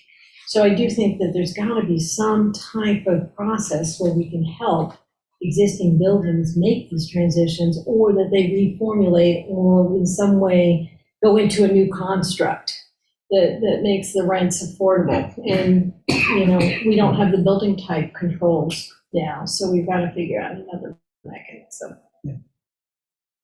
All set? Yeah. Councilor Camper. Thank you. On Merchants Association, I think we've looked into this over the years, time and again, and if I remember right, we were never able to kind of make it work the way we wanted it to work, because no one has the time. The merchants are very busy. No one wants to or can step up to the plate to do the work that's needed in order to get everybody together. So if we could, maybe through an intern that we could get somewhere, define some tasks that would jumpstart that process. And maybe we could get, I don't know, if we can identify a small pot of money even, to have someone, maybe we could offer a small stipend, $1,000 stipend. A stipend. Did I mention I'm opening a donut shop? To a merchant, so that they would have some financial incentive to do that.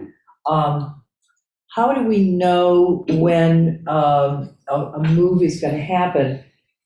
It seems to me that this is a pretty predictable thing, in that leases tend to run multi-years. But we don't necessarily, as a city, know when the leases are going to come up. If we could establish a way by which we could encourage people to come forward to us and let us know when their leases are coming up, so that we know that the building owner can't do anything if he's got tenants with leases. They have to be tenants at will, or it has to be at the end of a lease. So if we could look at that as a benchmark to help us gain insight into that. And the Somerville presentation, in reading through tonight's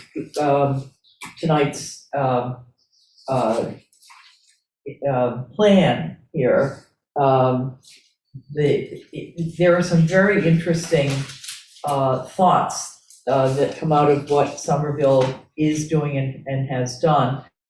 It would, I think, be very helpful to us as a committee if we could if either the planning department could distill what Somerville is doing and give us a PowerPoint presentation on it, and maybe we could get a representative from Somerville to join us by Zoom to describe that. that might really help us gain insight into what another community is doing.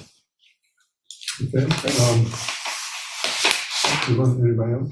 Well, the only other comment that I wanted to add, right off the heels of this year's MMA, one of the sessions that I attended had everything to do with exactly what we're talking about. And they have this program at the state level. It's called TDI, Transformative District Initiative.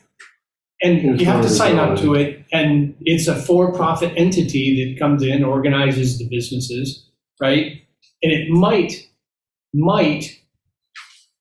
be worth investigating, because to your point, Mr. Sisson, like, you don't have the capacity, but if there's if there's a way to externalize it that we could figure out a way to fund, and I would assume part of it might be city funding, part of it would be merchant-based funding. It's a model that I think might be worth investigating. That's the only other thing I wanted to know. If I could just ask the chair, the TDI, that's a mass development program? Yeah. It is, yeah. Okay, yeah, that's really focused on gateway cities and immigrant communities. That's where they've really, over the past 5 years, been focused on trying to, instead of mass development spreading its money all over the state, they focused on these, what they call TDI districts, and they've tried to move the needle in specific geographic areas, more focused on the gateways. I think that's the difficulty with getting either federal funding or state funding for an affluent city like Newton, is that we're not going to be very competitive for a program like, especially that one.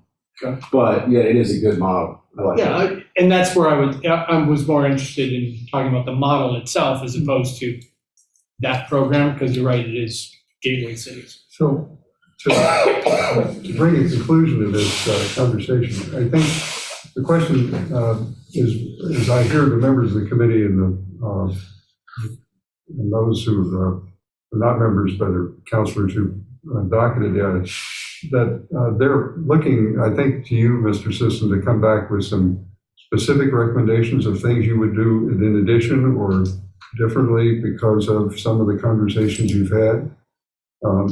As a start, I mean, there may be other resources that are needed and other things that can be done. But as I hear it, there's at least a sense that you're likely to be the individual who can take all of these various ideas and questions that have been asked and come back to us with some idea of some action items that might require council approval. You can obviously do a lot independently as a member of the department in the role that you already have. So there's no need to ask for our assistance in that. But it does seem to me that what I'm hearing from members of the committee is they would like to have your considered judgment if there's anything you would like from us. I mean, budget's a whole other issue because that's requires the mayor and the department to come forward with something. But if there's an ordinance change or there's some specific action the council can take, I think members of the committee are interested in hearing what that could be. Thank you, Mr. Chair. I'd be very happy to do that. I think I could come back. I would probably go through the list of say, potential policy ideas, and maybe evaluate each of those. I think it would be a great conversation for me to have with the commissioners on the EDC to work through some of that. I think the piece that we come back to is absolutely has been funding, but there are many programs that have succeeded without, and there are opportunities I think here that don't necessarily require the creation of a program or the creation of an FTE to implement. I think, and I'll come back with some policy questions too, in terms of, I think one of the biggest questions, for example, I do have a commercial tenant, a restaurant that is having difficulty in a building that is being renovated. This has been an ongoing issue. And so it is, unfortunately, the city doesn't really have a role because this is a disagreement between two private parties, and there's really not a place for the city to step into that conversation because it's just not where we go. And I think that for me, it's a model of how some of these development conversations can go. And I want to think, I really, this is above my pay grade, but think about how do we pick who to help? There's questions of income and eligibility and equity to all the other companies that are paying commercial taxes to us in the state. So those are the things in my head, and I just sort of am being a little too open about some those concerns. But I guess I'm just turning them over in my head and trying to figure them out. So, but I'll be happy to come back, hopefully with a better presentation, and maybe I'll have been able to winnow down this list a bit as well and talk, and at least propose to you why I think certain ones of these ideas may be less possible for us to implement. Can I just raise one more suggestion? So I know at one point they tried to form a West Newton Merchants Association and it never came off the ground. But I'm wondering if there's anything that's written, maybe that's already been written. What's the point of having a merchants association? How do you do it? What does it do? And then providing that kind of information to the village shops, and then they have more information about whether it's a useful thing or not. And then they talked about There might be something already written about that, but I think they need it. And if they had their own Google group, I mean, that'll make the discussions a lot easier. I think people are now doing Google groups and that, and maybe before, it's a little bit harder. You had to go and talk to them or whatever. But each of the merchants in each of the village centers, and then there you could find out, oh, there's some space here, for pop-ups, people, if a place is getting renovated, a restaurant's different, but other places, being able to do pop-ups in the different villages. So I noticed that at least Mr. Reedman his photograph is on the screen, and the Chamber of Commerce, I assume, has some thoughts on this matter at some point, and I encourage Mr. Zisson to check in with them. And the other point that I'm not sure what agency is now doing it, but for a while there was a state agency that worked on dispute resolution, and what you're talking about is almost an opportunity for some mediation in an appropriate case. And they're not trained for that, but there are people that do that sort of work in other contexts. I know that Metro West has a mediation service that does certainly small cases, but it may not, there may be people who could assist in something like this. So the point is that there may, part of your function, I assume, is going to be becoming more educated so we can become more educated. Agreed, Mr. Chair. And I do think there are legal services out there. We've run across one. There was basically a commercial leases 101 program that was provided by a nonprofit to, I believe it was either Somerville or Cambridge businesses. Yeah. And that's the kind of thing where it's not our resources that are being built, we're connecting people to a resource. Yeah. I think you're probably going to end up having a much more impact sort of being an information resource than you are specific assistance on a specific project. But that's just my guess. So when you get that all together, let us know and we'll have a conversation again. Okay? Great.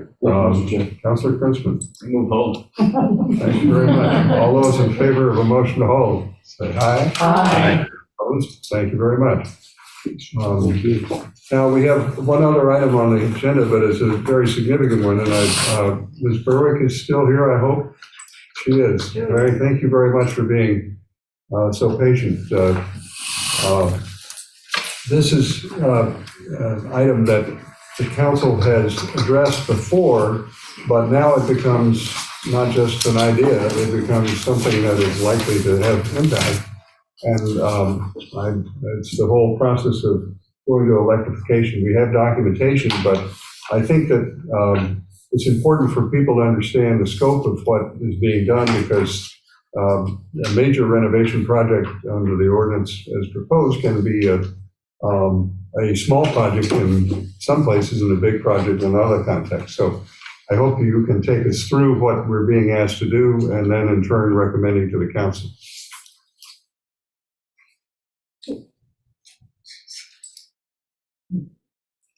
You're muted. You're muted.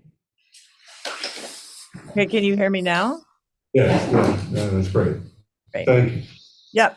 Thank you so much for having me. So I know it's late and I'm going to try to make this quick, even though this proposed ordinance has a very lengthy and redundant history, but I'll try to be neither lengthy nor repetitive. And I'm going to start at the end by saying that this exact same proposed ordinance was actually approved unanimously by the city council. Then it had to go to the state Department of Energy Resources and be approved by them, by DOER, in order to allow Newton to participate in what's known as the 10 Communities program. And I can go back over that if you want me to. In any event, the city council unanimously approved this proposed ordinance. It went to DOER. Somewhat to my surprise, DOER approved it without any changes. They approved it exactly the way we had submitted it. It was somewhat surprising to me because it differed in some substantial respects from DOER's model rule, but it represented what the city really wanted. So DOER approved it. It's now back before the city council. And again, this very same proposed ordinance was approved unchanged by DOER. And now, in order for us to participate in the 10 Communities program, needs approval by the city council once again.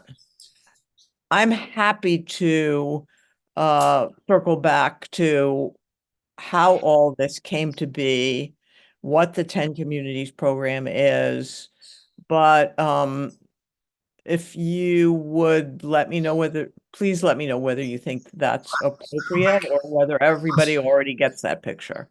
I think, unless councilors feel otherwise, I think how we got here is basically because the home rule petition was filed and then the state said, no, we're not going to do that. We're going to give select communities, Newton was one of them, and we submitted all the homework that enabled us to get approved. And I want to point out that the ordinance had, as you pointed out, some exceptions which are not part of the model ordinance, generators and things like that are in the document. But I just think it's important for the public because even though we approved it as a submission, it's now, if we recommend it and the council adopts it, it becomes a real bona fide city ordinance. And basically, so I think it would be helpful if you would just say a word about exactly what the ordinance does so the public will be informed. I know they can read the documents, but I think that that's important public information, and then we can have a discussion in the members of the committee. I assume there will be a motion to approve, and then we go on. Okay, happy to. So what the Set a public hearing. Yeah. Thank you. Sorry. Yeah. Sorry, am I understanding correctly that you'd like me to kind of summarize what's in the ordinance? I think the sense here that we're moving to an electrification model and not everything is covered, but a lot is covered. So if you can give us a sense of that.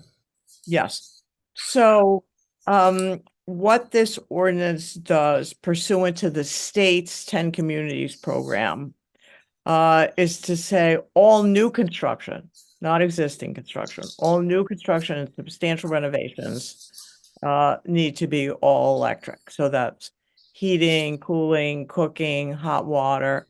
It does have, as I said, a number of exceptions. There are some exceptions in the statute that authorize the 10 Communities program, and that's for hospitals, medical offices, and laboratories. But we added a number, including freestanding outdoor cooking and heating appliances that aren't connected to the building's natural gas or propane infrastructure, emergency generators, appliances to produce potable or domestic hot water in centralized hot water systems in large commercial buildings.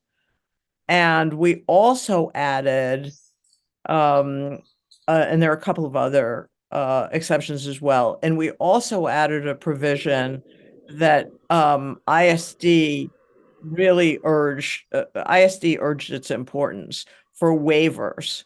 And I agree with ISD that this was a really important one. So ISD didn't want to be in the position of trying to evaluate, well, this is too expensive an upgrade for this particular family.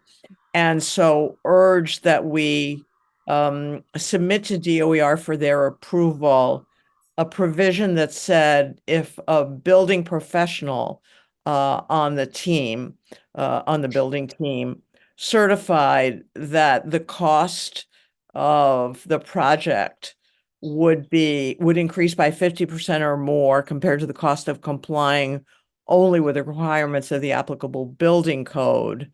If a building professional checked that box, then that would be enough for ISD to provide a waiver.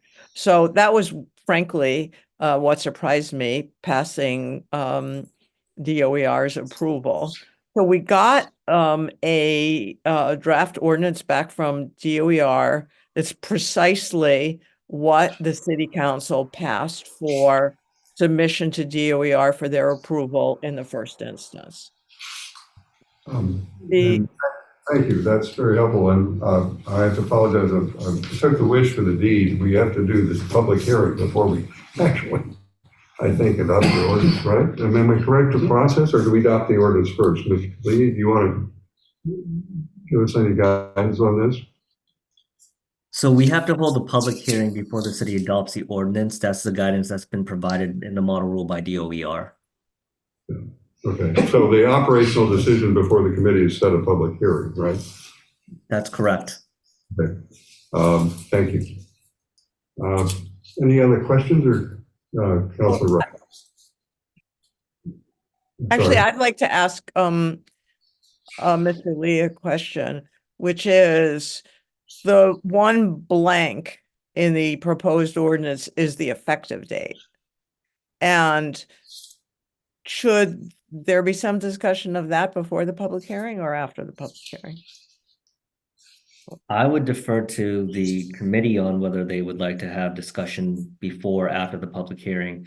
Certainly no reason that it couldn't have it after. I understand that the co-director of sustainability had actually included a recommendation in the memo that was submitted with the docket item to have an effective date of September of 2024, even possibly January of 2025. But again, it would be up to the committee of when to take up that particular discussion. Let's talk about that in a minute, but Councilor Wright? Oh, I was going to talk about that first. I think we should include it because before we go to the public hearing, because people may have complaints and it might be valid that we need to change it. So we should put a date in there and as part of what will go to the public hearing. I'm sorry that I'm going to ask Ms. Berwick to explain again. So there is something about the cost being 50% more than what it would cost without electrification versus what's the constraints on that where they can bypass being fully electrified? Yeah, I'm not positive I understand your question, but let me give it a try. So if a particular building project, if a building professional on a particular building project is able to sign an affidavit saying, this really increases the cost as compared to what the building code would require. And remember, the city now has, both on the commercial side and residential side, updated very progressive building codes, the specialized codes. So it is actually hard to imagine that an electrification requirement would make construction so much more expensive. Seems highly unlikely. But in the event that that were to happen, then a building professional could certify to that.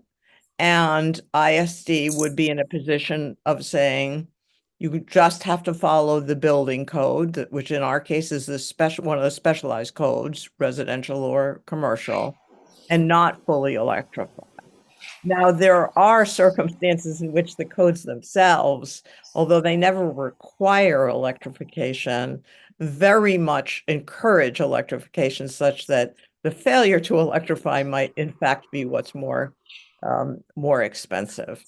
In any event, DOER approved that waiver provision and also approved a number of exceptions, as I indicated, such as for emergency generators. Okay, good. So if it's 50% more than the specialized code, and did the specialized code go in effect January 1st or? That's a very good question. I believe that's the case, but I have to look to make sure I'm giving you the right. Yes, and I see a thumbs up from Deb Crossley. So yes, January 1st. Okay, thank you. So I think the question of effective date as a part of the public hearing is a reasonable one. How do members of the committee feel about this? Or is there a recommendation from you, Ms. Berwick? Yes, there is. In a discussion both with Bill Ferguson and with the ISD commissioner, we proposed either September of this year or January of next year.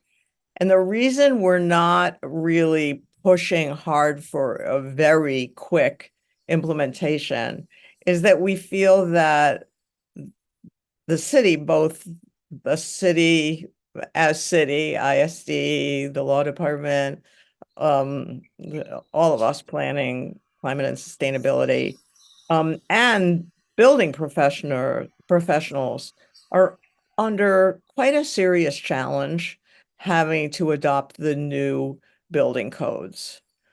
And we don't want to increase the pressure on anybody.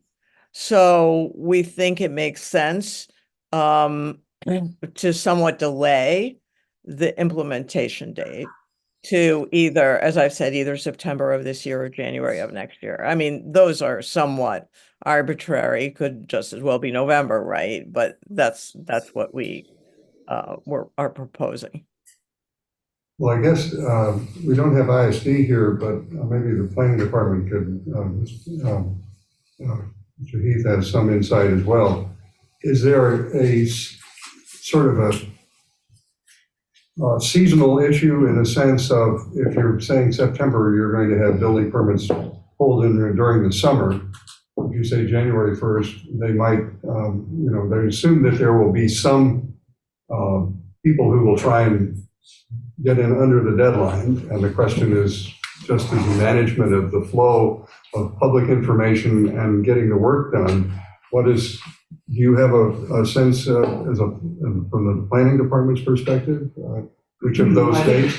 In the conversations that we had, and with ISD, it was a combination of notice so that there was a period of time that affected folks knew this would come into effect so that they had adequate notice of this.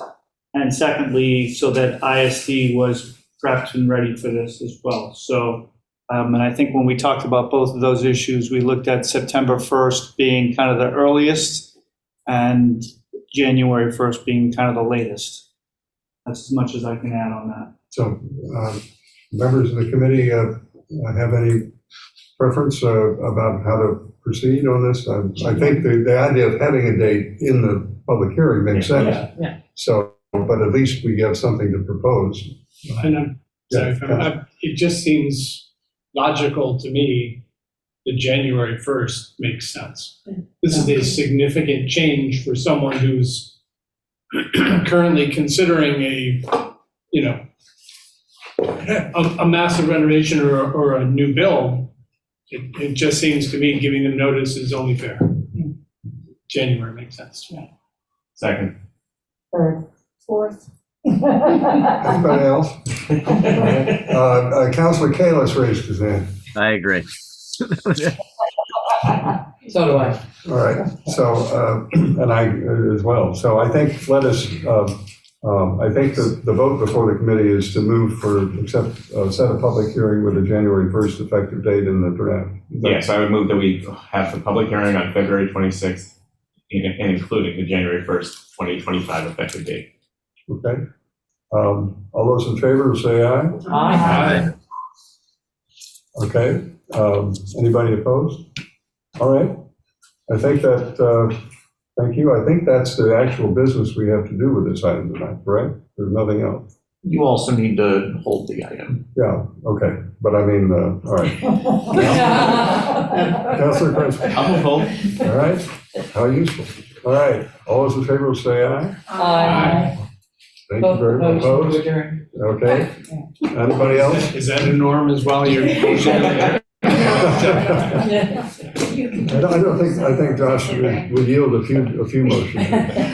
All right, I think that, Ms. Berwick, thank you for taking the time. Councilor Kalis, always good to see you in virtual form. And our colleagues who have attended, those who also who have listened in. And I think the former chair is there, and she did a lot of work on this, so we should acknowledge that. Thank you, Deb Crossley. Yes. All right. Yes, thank you, Deb Crossley. Good to see you. All right, thank you all, and we will see you at the next zoning planning. Thank you very much. Right. Thank you.